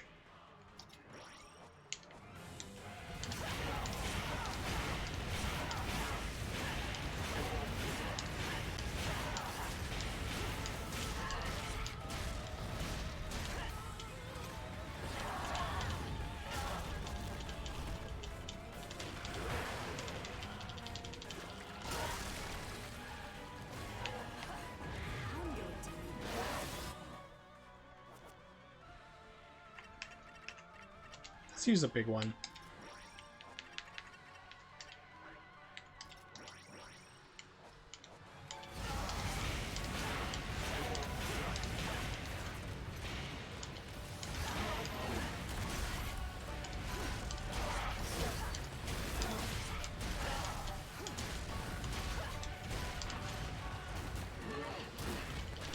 Yeah, it's like my brother. It's like, knock off the horns, wipe its butt, and throw it on a plate. It's like, nah, it's like I prefer like medium rare at least.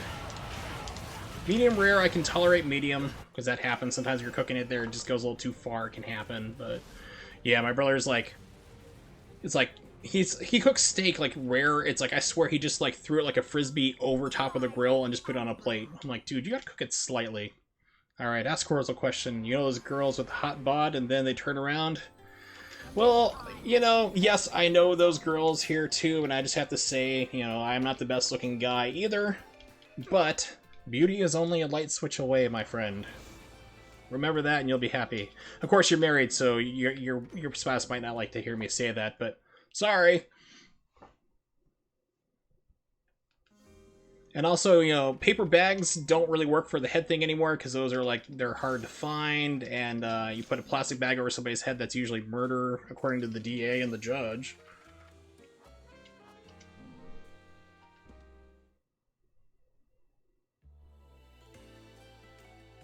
Yeah.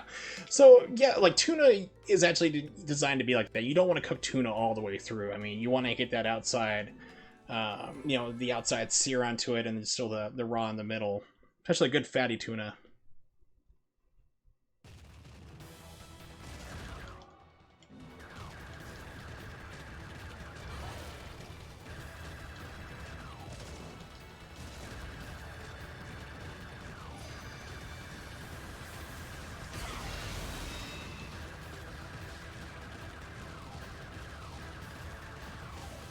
So it's gonna screw me on the... Yep, it did.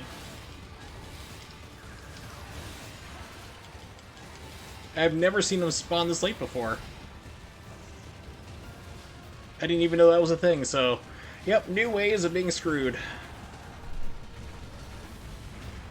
By the game. Just to clarify.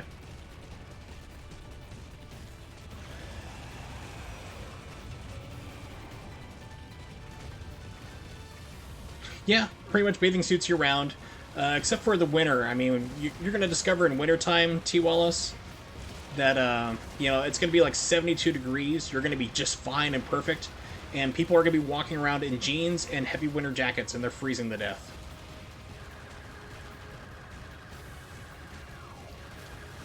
When I lived in Arizona, apparently, like, bald, fat, white guys are, like, the most attractive thing to the women out there in Tucson. It's like, you realize that there are some actually legitimately good-looking guys out here, right? You know, it's like, why are you hitting on me? Oh, yeah.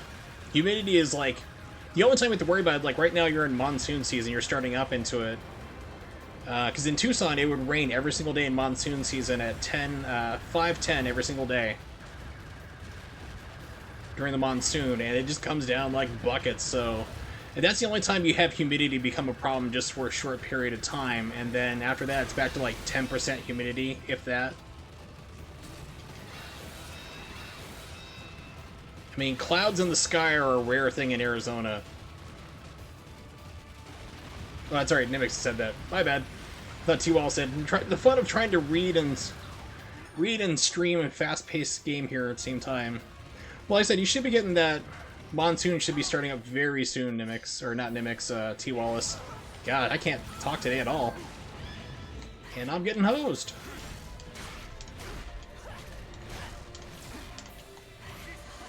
Yeah, this is not going well.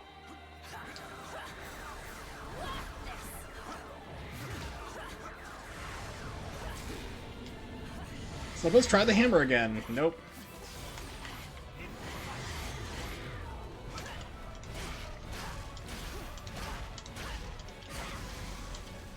Yeah, I'm getting like input drops like crazy.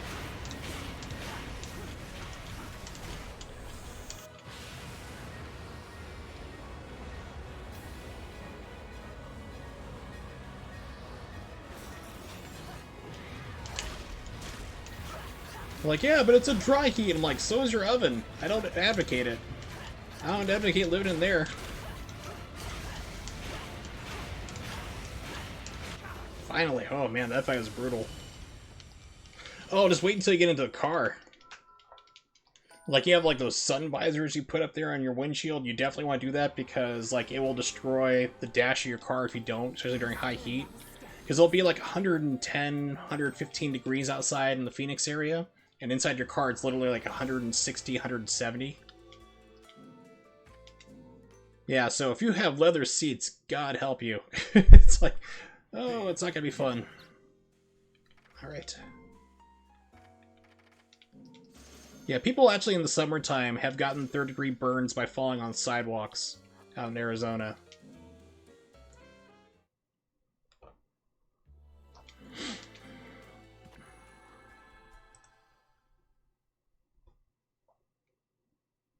Wow, yeah.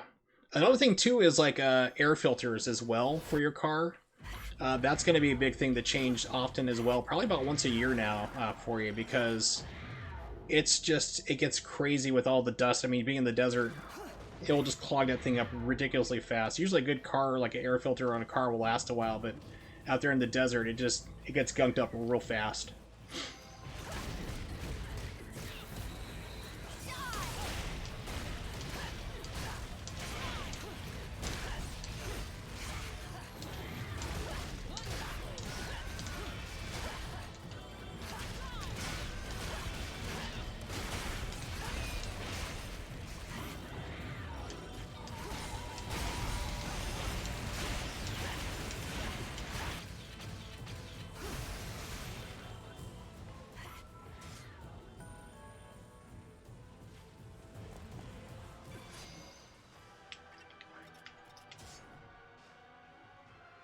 Yeah, yeah, especially. I mean, I don't know how bad your electric costs are going to be, but I mean, they're going to be pretty horrendous, unfortunately. Like, even keeping the place like 80 degrees is still going to get you like a huge electric bill.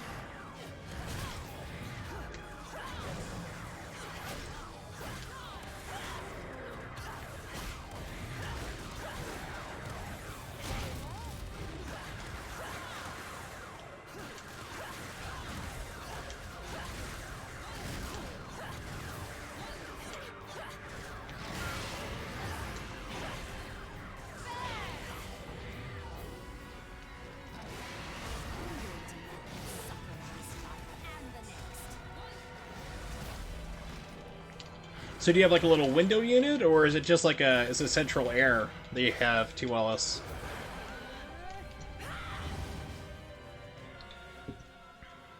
You've impressed me.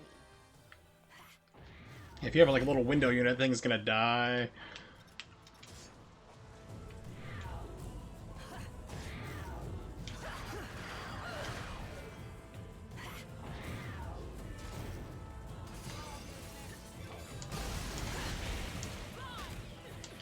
Oh, the dropped inputs are killing me. Wow, that frame rate is just tanked. Holy cow. That was not pretty to see. The game's like chug. Central air, okay, that's good.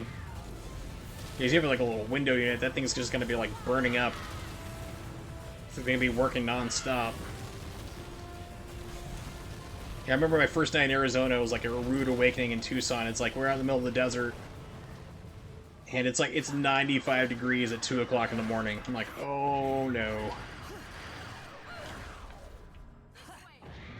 For any European watchers, that's pretty much like around 36 degrees Celsius, I think?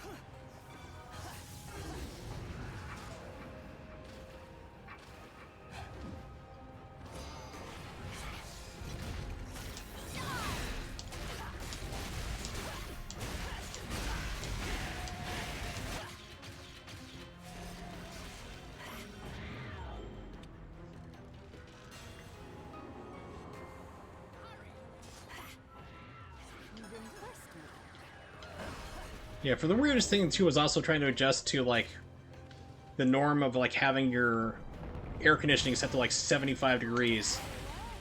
As I said, low humidity, you know, as Nimix pointed out, it's like it's actually pretty comfortable. It's kind of like what, you know, 68 or 72 would be. You know, 68 would be a little cooler for most people, but 75 is actually quite pleasant out there, just thanks to all that low humidity. You can actually tolerate quite a lot. Alright, it's troll part. Let's see how this does.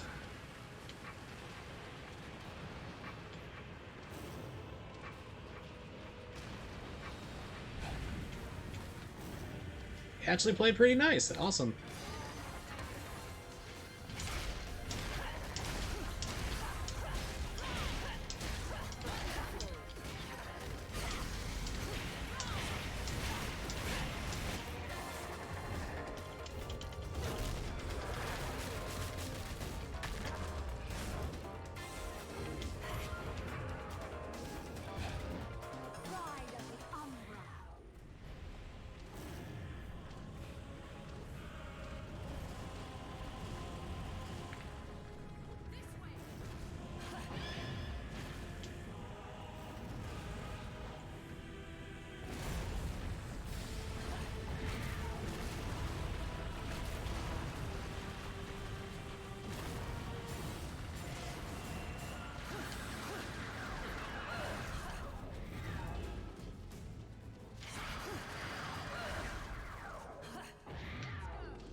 Yeah, that doesn't seem like a good thing. I would just definitely have to agree with that, Ronnie. It's like, yeah, that could be a problem.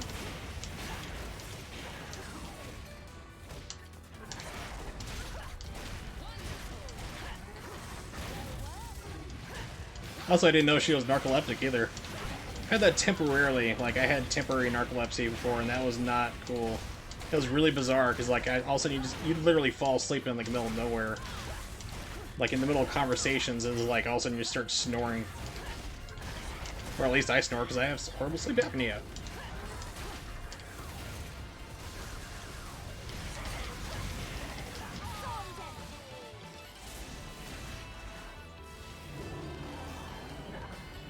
Yeah, Florida's just, ugh.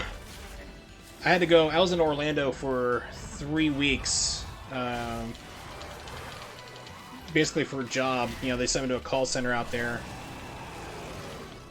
And it was like 90 degrees, 100% humidity. It's like, oh, this is just, it's just so sticky and just, it's terrible. You gotta wonder, like, how people lived in places like that before air conditioning or anything that was ever invented.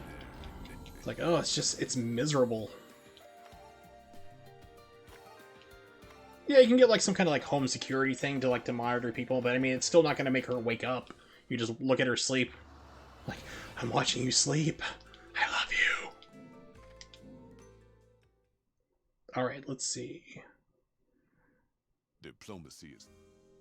I have enough money to get the earrings of ruin, but you know what? I don't care. We're gonna go for full on. We're gonna do Gaze of Despair. We're gonna go crazy. Let's make sure everything is. There we go.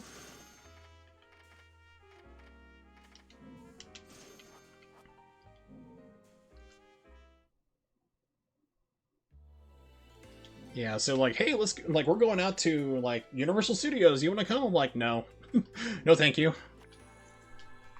It is hot. The sun is out there. This is before I became like really allergic to sunlight. I was like, no, I'm just gonna stay inside the hotel and just watch TV and be bored.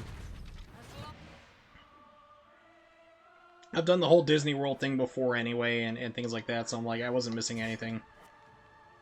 Okay, let's see. Let's put this.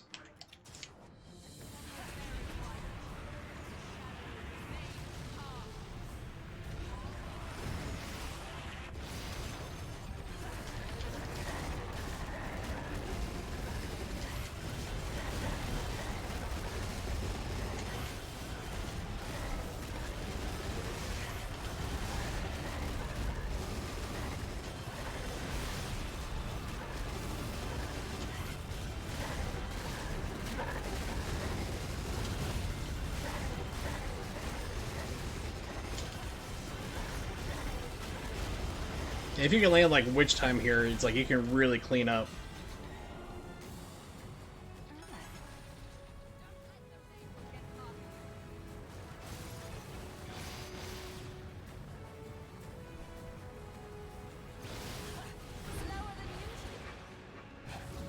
It's like, how often are you getting shot by these things? Jean, I have questions.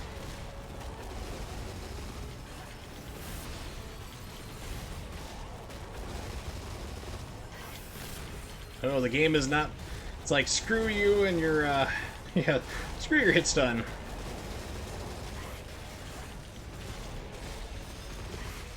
Okay, so is the game being nice, so it's gonna drop it? Nope, actually kept it going.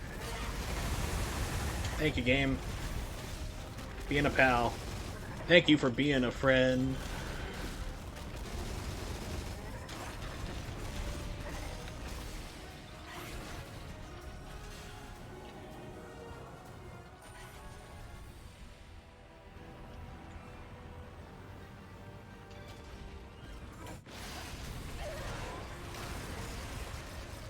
Okay, so if you're in like dire need of money, you can actually just turn around and fight everybody here, but I'm actually going to stop and take the earrings or the Gaze of Despair off.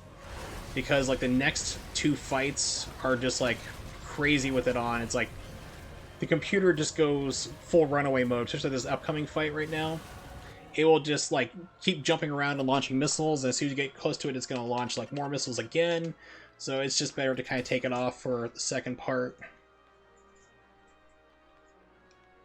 Go.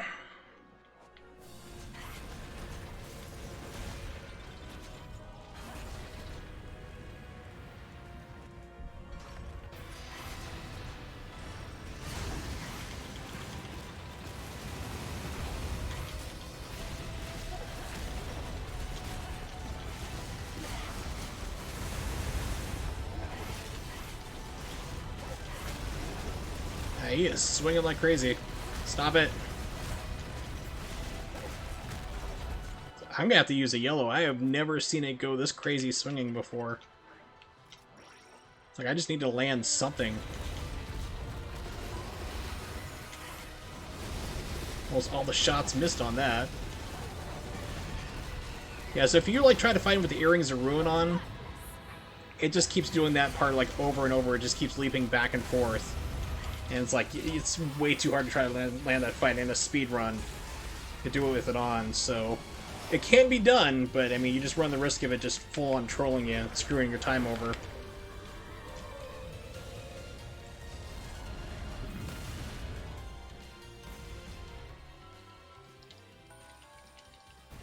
And now in this part here, this flying part, if you want to make a lot of money, once again, you can turn on Gaze of Despair if you want. I'll just do it for fun. It's just going to go like straight off hand, because I'm just derusting right now, so I'm not concerned about my time or anything. But if you just mash on that gun button as fast as you can max out your combo score real easy.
Yeah, almost a million right now just from that.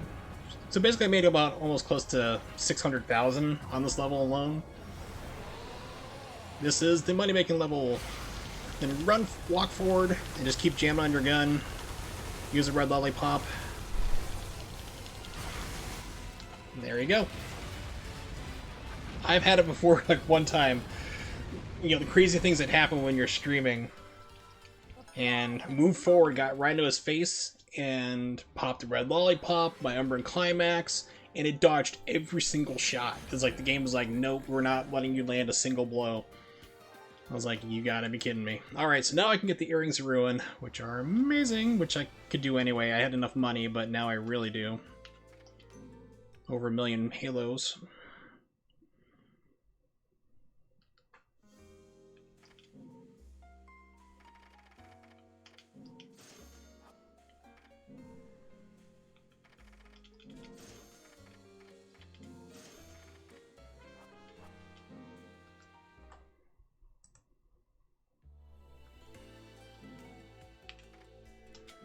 Yeah, let's just put on accessories now.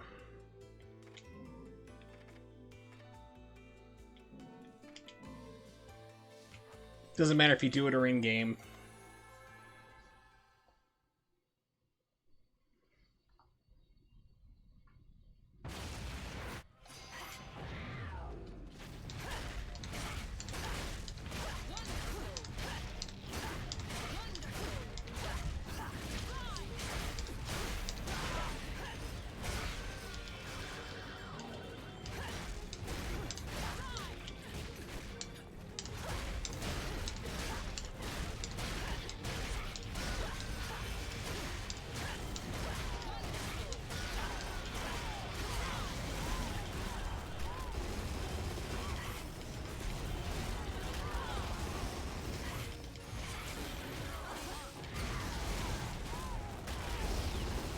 Oh, all those shots missed. Thanks, game.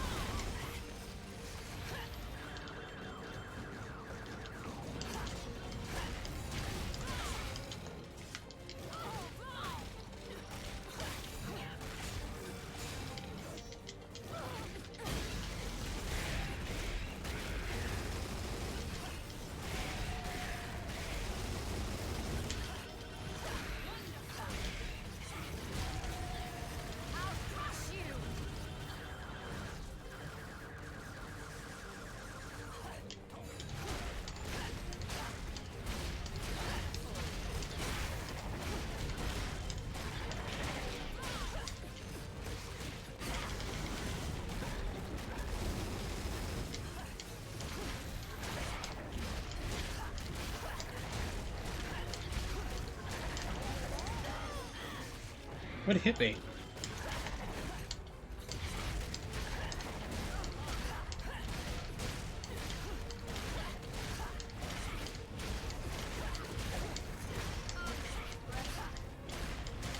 Yes, I'm taking the slower route.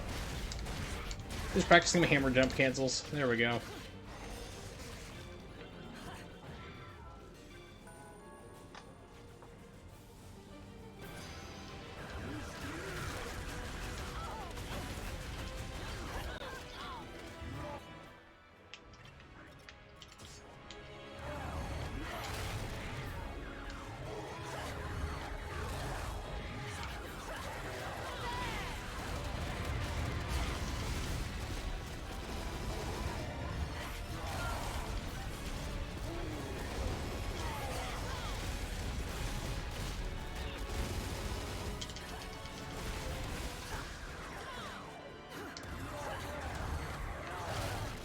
I'm like, oh yeah, I have red lollipops I could have been using.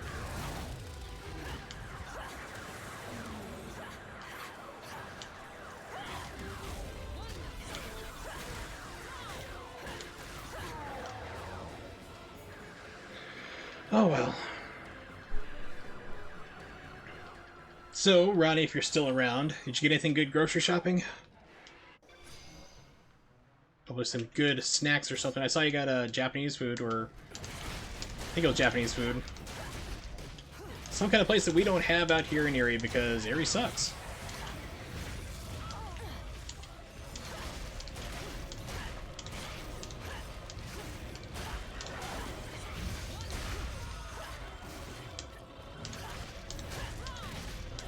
Everybody got really spaced out on this. Just switch to the guns. It's gonna be faster than trying to swing with the hammer, just about.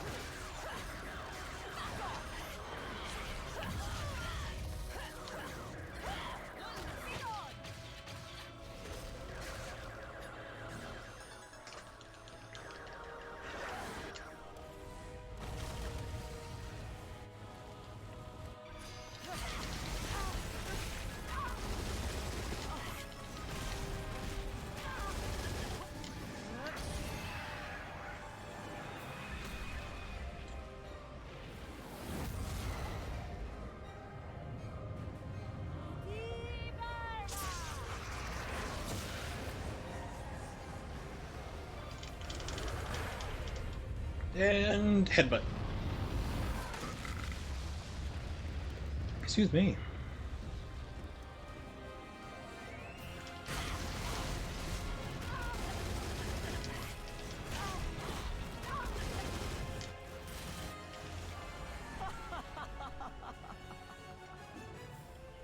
And now, if you'll excuse me, my dear. No, I refused. I always think that this level's over here, and I always forget that there's a little part right here at the very end. I think after running this game for as long as I have and played it how many hundreds of times, I remember. But no.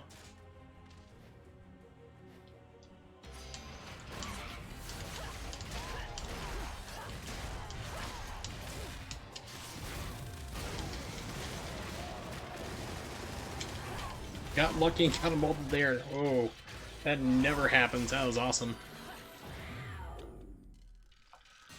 Okay. The pride of the Umbra.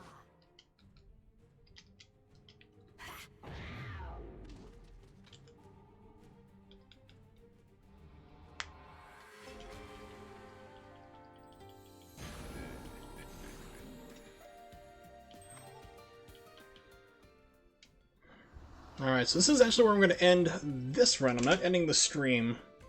I'm going to save up my arm here. I actually need to hit the restroom pretty much. I mean, this isn't going to be like a record-breaking run anyway. My time was, I think for this category, it's like an hour 52, so I would have gotten, probably if I'd gone all the way through, like a 1:57. So I'm derusting anyway, so it's no biggie. But I need to run to the restroom. Kind of a little quick there. I'm going to grab something to drink and eat. I will be back in probably about 5 minutes is what I'm hoping for. So I will play up some music. we'll get that going here. But first off, I do want to, of course, show you a very important PSA with, 4th of July coming up tomorrow in the United States. It's always good to have some, a good spokesperson to give you a good public PSA on being careful and being safe around fireworks. So we'll see what our man here has to say. Hi, I'm Troy McClure. You may remember me from such educational films as 2 minus 3 equals negative fun and Firecrackers, the Silent Killer. Yes, remember to let go of those fireworks, people. Alright, so I will be right back. Let's get this set up for some music. Stream music. Oh yes. There's a supercut I've seen online on YouTube of it's 2.5 minutes or something like that, only of Troy McClure pitching all these fake movies. Alright, so let's see. Let's pick some good music. Yeah, I suppose you're let's put on some terrible music. I want people to stop watching and just go away. Let's do some Nier Automata soundtrack.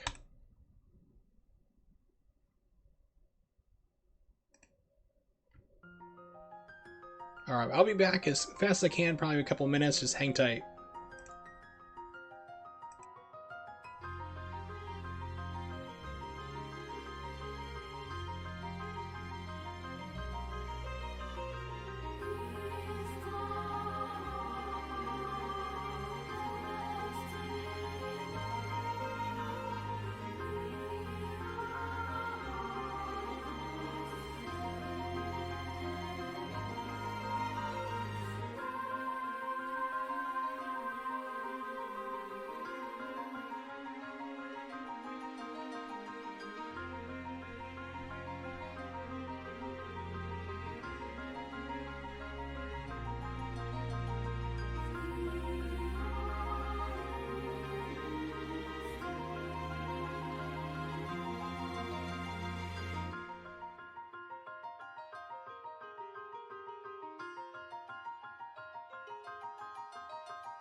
Sorry about that. Like I said, I had to go take care of some things real quick.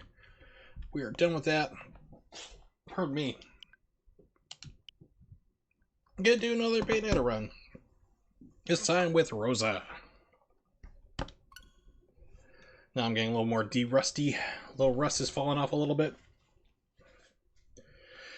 Oh, so I went upstairs with the plan of like, okay, get some bolognese I made. You know, we have a lot of it still. I mean, my brother is a vacuum cleaner. Sucks food down, and he was just wolfing it down tonight. And I don't know where it went. It's like didn't disappear. It's like there's plenty of leftovers. I know that for sure. It's like where is it at? So of course everybody went to bed early, so I don't know. I'm gonna have to look it up. I'm gonna have a feeling that they probably put it in the freezer because I did tell them that it freezes well. But you know, plan on eating it still. All right, so let's clear out this. Close splits. Pardon me.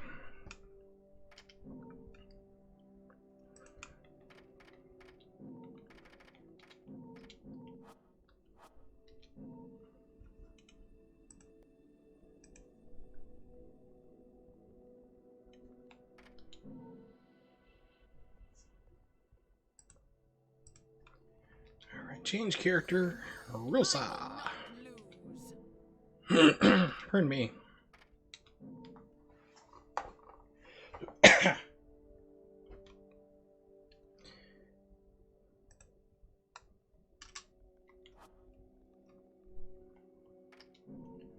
And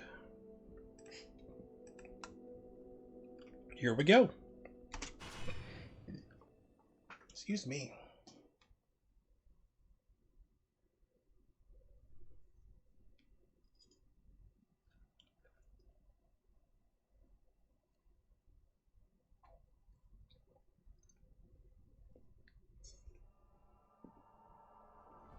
Now coming up, the Morg's favorite part.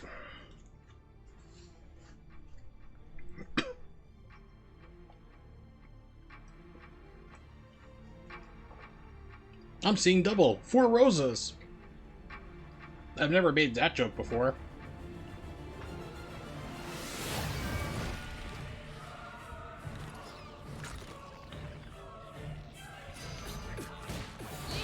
The legend of Ace.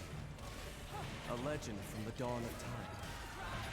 Yeah, one of the guys in my Discord, not my Discord, but the Bayonetta 2 Discord I should correct myself with, was like, man, I like Rosa, like she's really strong, but it'd be cool if her guns fired faster like Bayonetta's or Jean's. I'm like, if that happened, you would, like, the game, like, I mean, this is a fast game already, playing with, like, easy mode with Rosa, who's overpowered.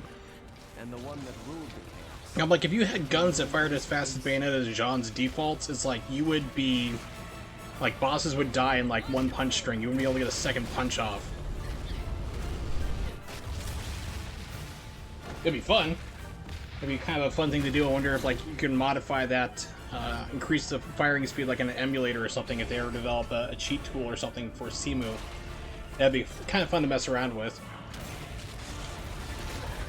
Aesir spent the first eternity quietly looking upon the earth in his holy mountain, where we only see reality and make it match our rules of the world. Aesir saw through reality, and those visions became our world. These observations became Aesir's power. Aesir's eyes were truly the eyes that created the world. However, Aesir pitied the humans for their naivete and lack of free will. So the power he wielded was split into 2 equal halves, and entrusted each to humanity's instincts. The right eye of light, and the left eye of darkness.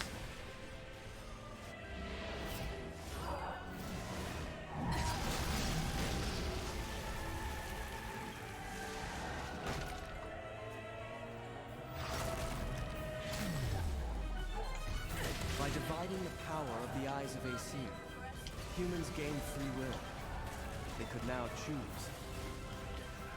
With control of the eyes of the world, the eyes that determine destiny, humans could choose their own paths. They awoke to their own identities. Man is but a reed, the most feeble thing in nature, but now we were thinking weeds, and we took our first big step towards grand prosperity. The inheritors of the Eyes of Aesir have been granted the power of creation.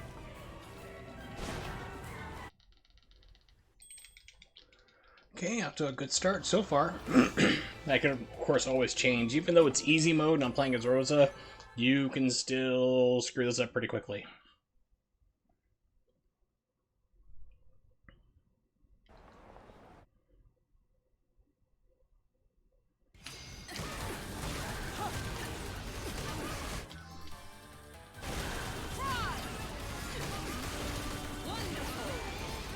Now, Rosa does have fast-firing guns here, but they're not her, like, hand cannons. I stand for the Umbra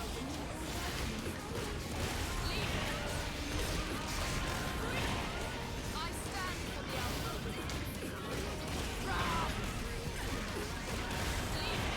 I stand for the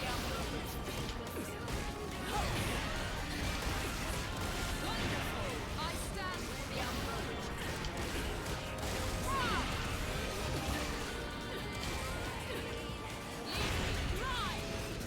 I stand for the Umbra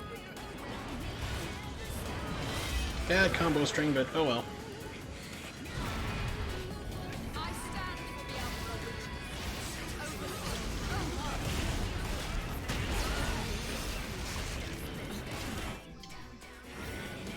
I stand for the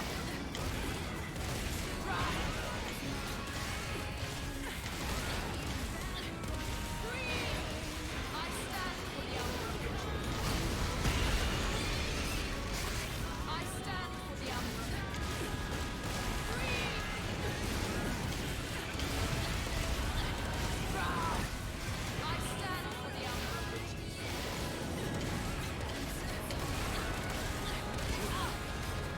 I was hoping that wouldn't hit me. I stand for the Oh, this could be a problem. Okay. Oh, game. Oh, I wasn't paying attention, so... Normally by taunting you can extend out the combo timer, but on that part, it's just so long the game just doesn't care and just drops everything, so... You really don't want to drop the combo at that point. Even though I was like firing the guns trying to make contact, the game's like, no, we're going to drop it, regardless, even though I was making contact, which it does that every so often.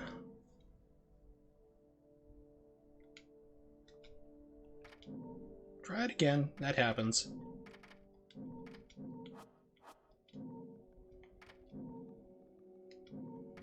I will take care of this.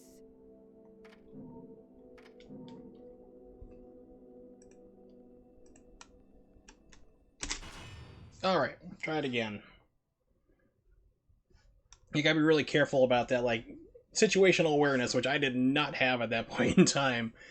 Like I said, because that one, it goes, it clears everybody off the screen, but you want to have some people in there, and I timed it wrong. Because money is very important. Especially in the beginning part of the game, the World of Chaos.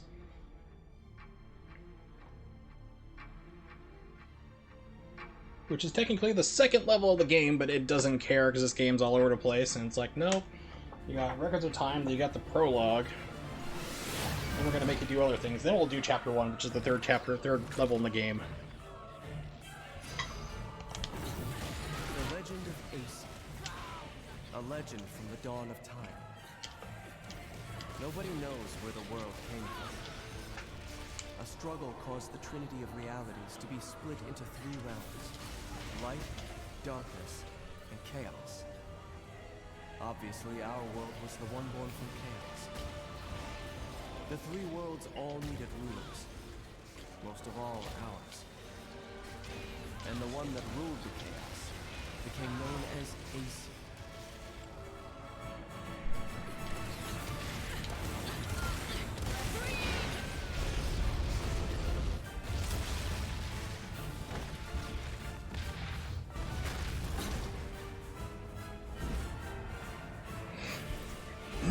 Excuse me.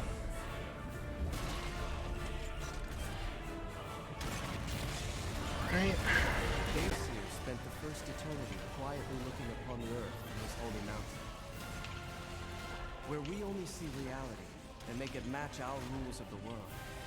Aesir saw through reality, and those visions became our world. These observations became Aesir's power. Aesir's eyes were truly the eyes that created the world. I'm trying to get troll spacing here. You play this game long enough, and you start to realize like what patterns are going to be good, like indicators. When they start spawning like these guys like way far out or far from each other, like one at one end, the other at the other, you know, it's like that. Usually, you start seeing some really weird trolly behavior from the game. I was on Wii U and I see that happening, I just restart because I knew exactly what was going to come. And if you played through it, it was just wonky, weird stuff. That's like where I had the infamous one-frame sword hit kill from Baldur, Troll Baldur. Literally summoned a sword in one frame and hit me and killed me. Humans could choose their own paths. They awoke to their own identities. Man is but a reed, the most feeble thing in nature. But now, we were thinking reeds, and we took our first big step towards grand prosperity. The inheritors of the Eyes of Aesir have been granted the power of creation. Ooh, this is a really good time. The beginning part, if you've never seen this before or watched one of my streams explaining it or any other of the Bayonetta 2 speedrunners, is variable loading. So it can go, depending on lag, you might end that level anywhere from 3 minutes and 27 seconds to 3 minutes and 31 seconds.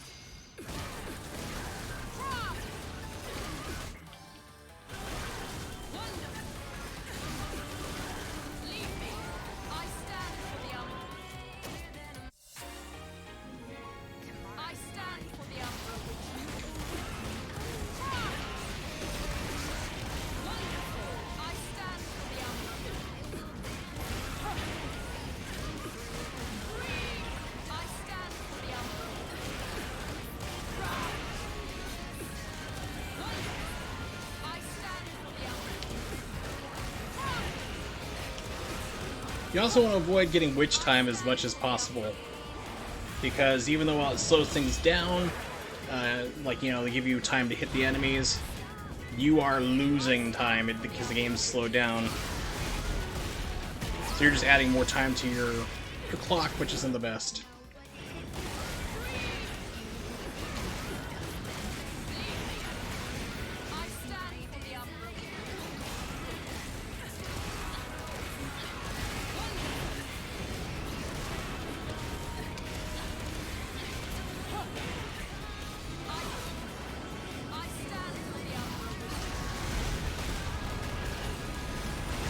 So if you see me taking hits with Rosa, that's why. It's like, because I'm avoiding witch time.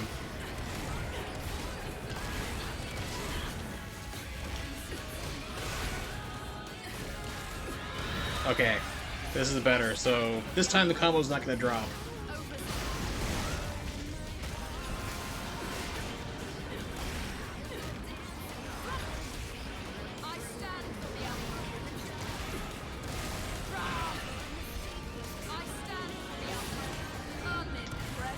But of course, witch time does also give you more money too, so you're always kind of locked in this whole thing of like, do you need more points, or... Whoa, what was with that? That was bizarre. Game slowed down, but I wasn't in witch time. Wasn't even dodging.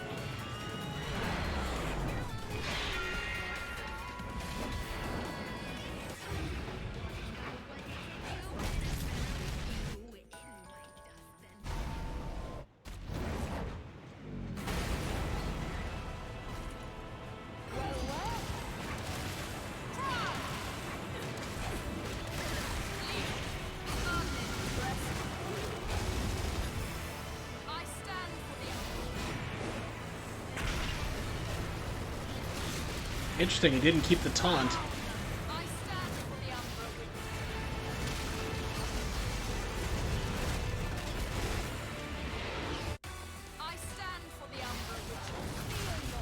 Oh, that was bad.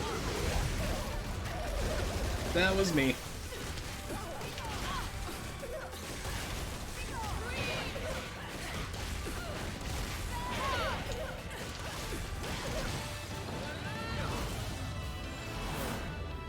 Also, probably not a good idea to start off with Jean at first, because I'm used to like trying to do it with her timing, which is where you need to get hit then dodge.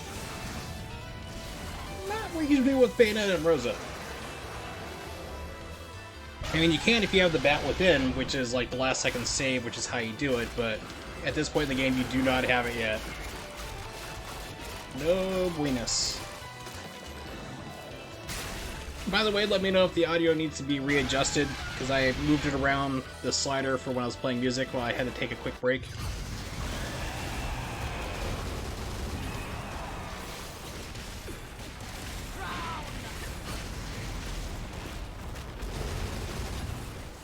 I stand for the Umbra Witches.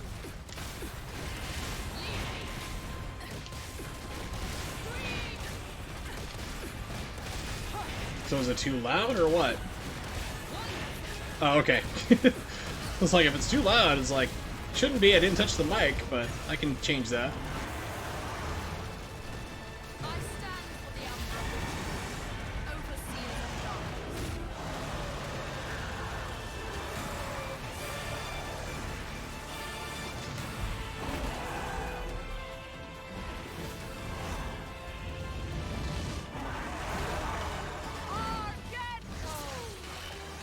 Sargento cheese! I'm pretty confident that's what she's yelling. Sargento! Little known brand deal with, you know, the Umbran Witch clan.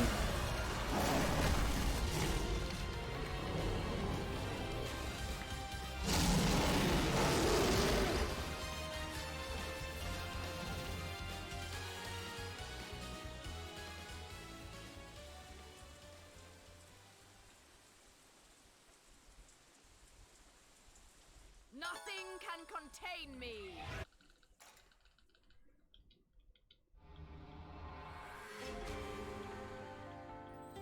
Darkness triumphs.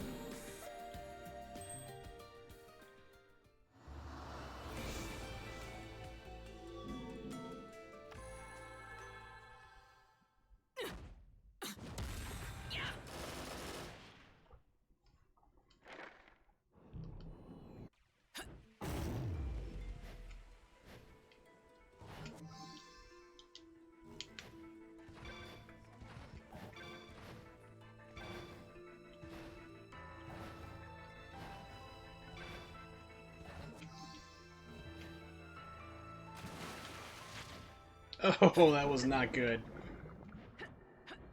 That, boys and girls, is a time loss. I don't think I've ever caught that pillar before.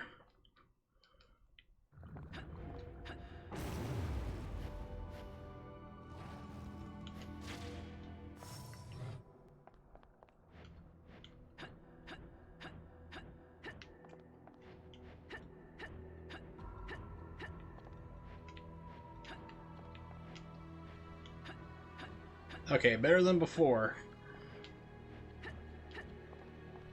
Last run, that was not so smooth.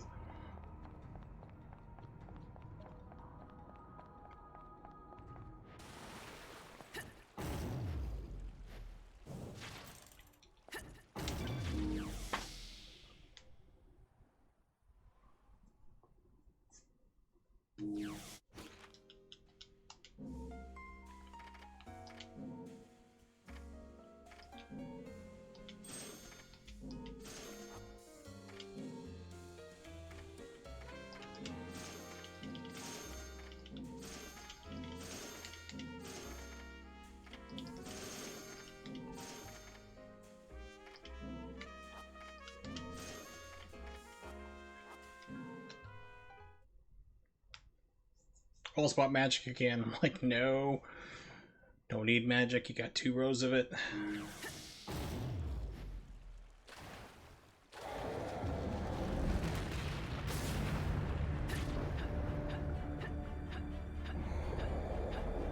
Oh, got the cooldown. Which is not supposed to do because you're in the air. It's supposed to only trigger that if you're landing, like if you're on the ground, do it too many times.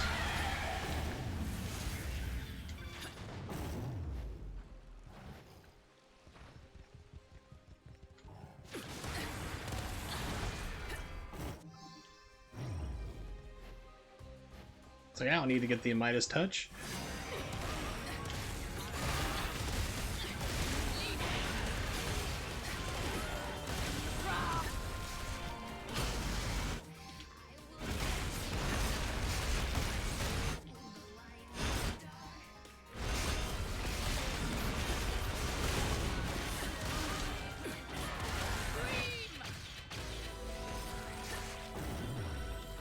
Ooh, magic on top of it. Very nice. Magic is always beast, and I forgot that I'm playing with Rosa, so I should be using the crow feathers. Oops. Derust. This is simply the benefit of training.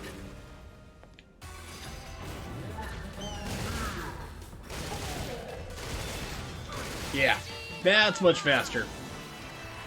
I think it's like, why is this running slower than I remember? It's like, oh yeah, you're forgetting to use the most important tool she has. Crow feathers destroy everything.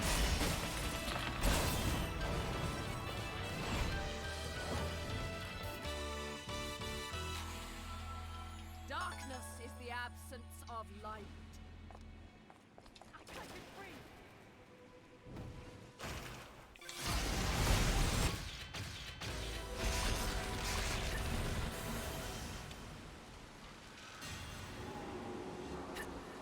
This is simply the benefit So, of they're training. after you too then. Have you been naughty? Keeping secrets from Mummy? Nope. Nothing comes to mind, love. Sorry. But since this is your bloody mess, do you mind hurrying the fuck up and getting rid of this thing? Now, that's no way to talk to a lady. No wonder your guardian angels are trying to give you a good spanking. Whatever, love. You've already been following me, so let's make a deal. You save me, I'll show you around this joint. Heading to Fimbulventa, aren't we? That makes two of us. And it'll take two of us, won't it, love? You see, Door, come on.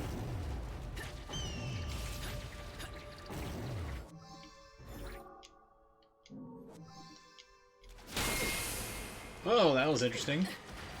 Seems like, we don't want you to do the crow right now.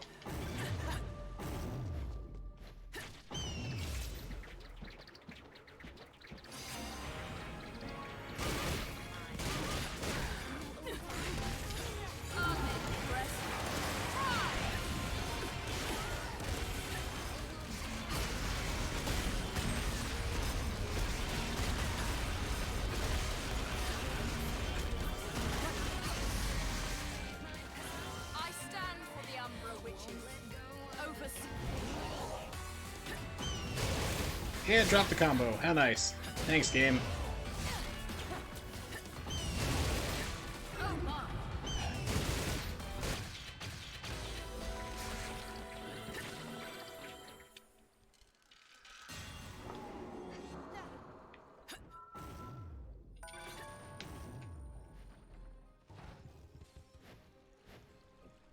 Try to keep up.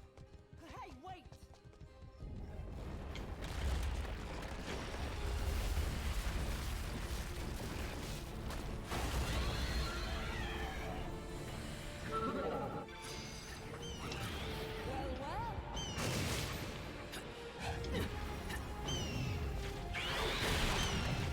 Come on. It's not giving me feathers. That's the problem with this game, is that I found is like it just doesn't give you feathers. Sometimes it'll really behave and it'll be really cool, and other times it just refuses to come out.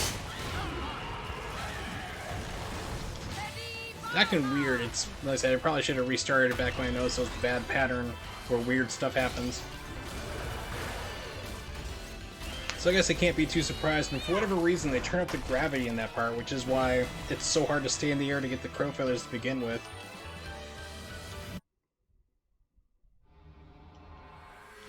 One time I actually did an emulated run on this, you know, with the controller display on the screen just to show that, like, yes, I'm pressing and holding the kick button, it just won't give you the feathers sometimes.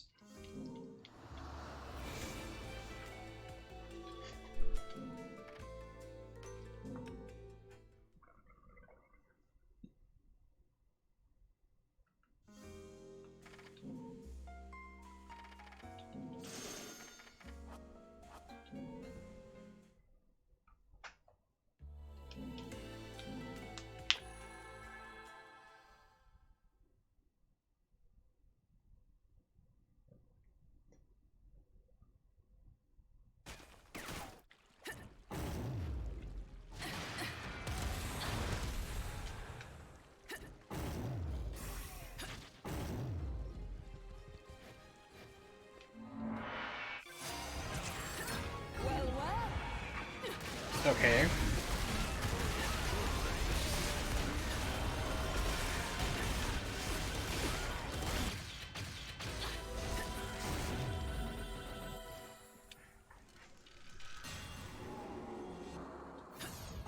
Nothing can contain me. Whoa! There's no time! Where did you learn that trick, little one? I've never seen a witch, or a sage for that matter, pull off something like that. Come on, love. You think I'm just gonna tell you my secrets when I don't even know whose side you're on? All right. It seems I can control the remembrance of time. That's a big deal here. It seems? I mean, no. I mean, got nothing else to say, no. love. The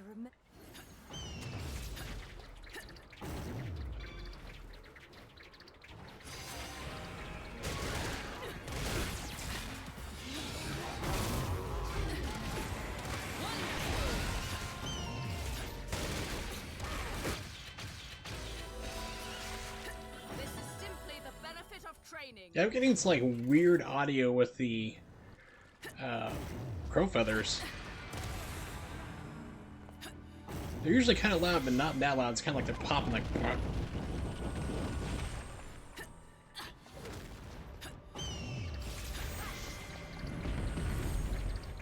Okay, game.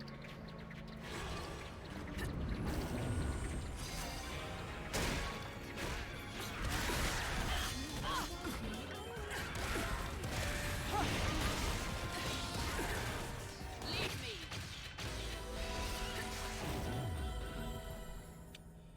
Weird happenings with Rosa. It's fine. Just plan to play the game, really.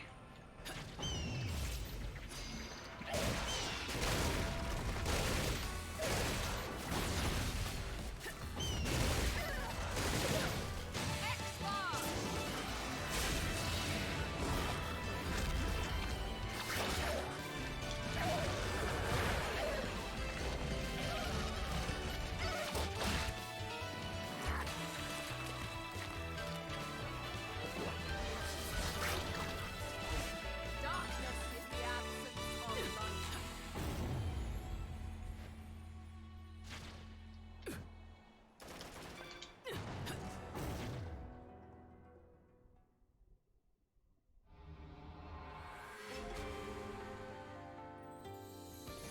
That performance might make the back page of the classified.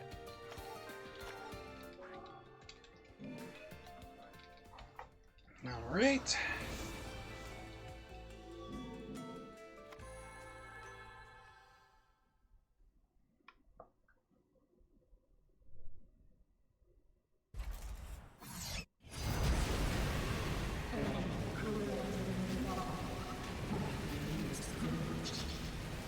This little one's made me a deal. He's my guide, and he's not done guiding. I think we're going in entirely different directions.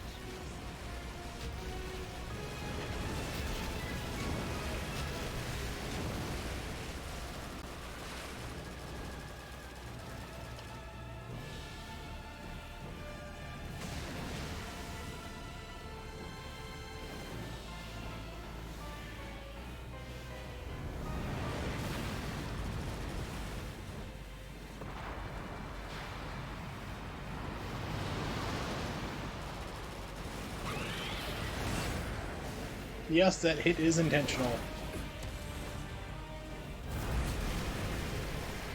You can do it on first climax or easy mode, but it's like if you do it on normal, you get like 2 hits and then you're dead. 2 or 3 hits. So it makes it even worse here, so like you'd want to equip your yellow lollipops and use them here. But on first climax, it's not a problem. You can take the hits and survive no problem.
Alright, here we go.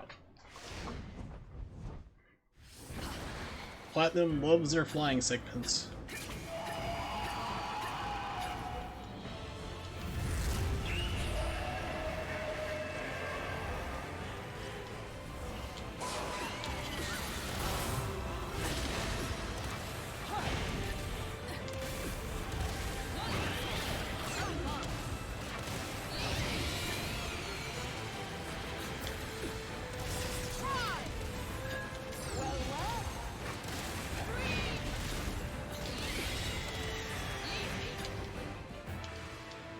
Alright, now we wait for as soon as I can start shooting.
Alright.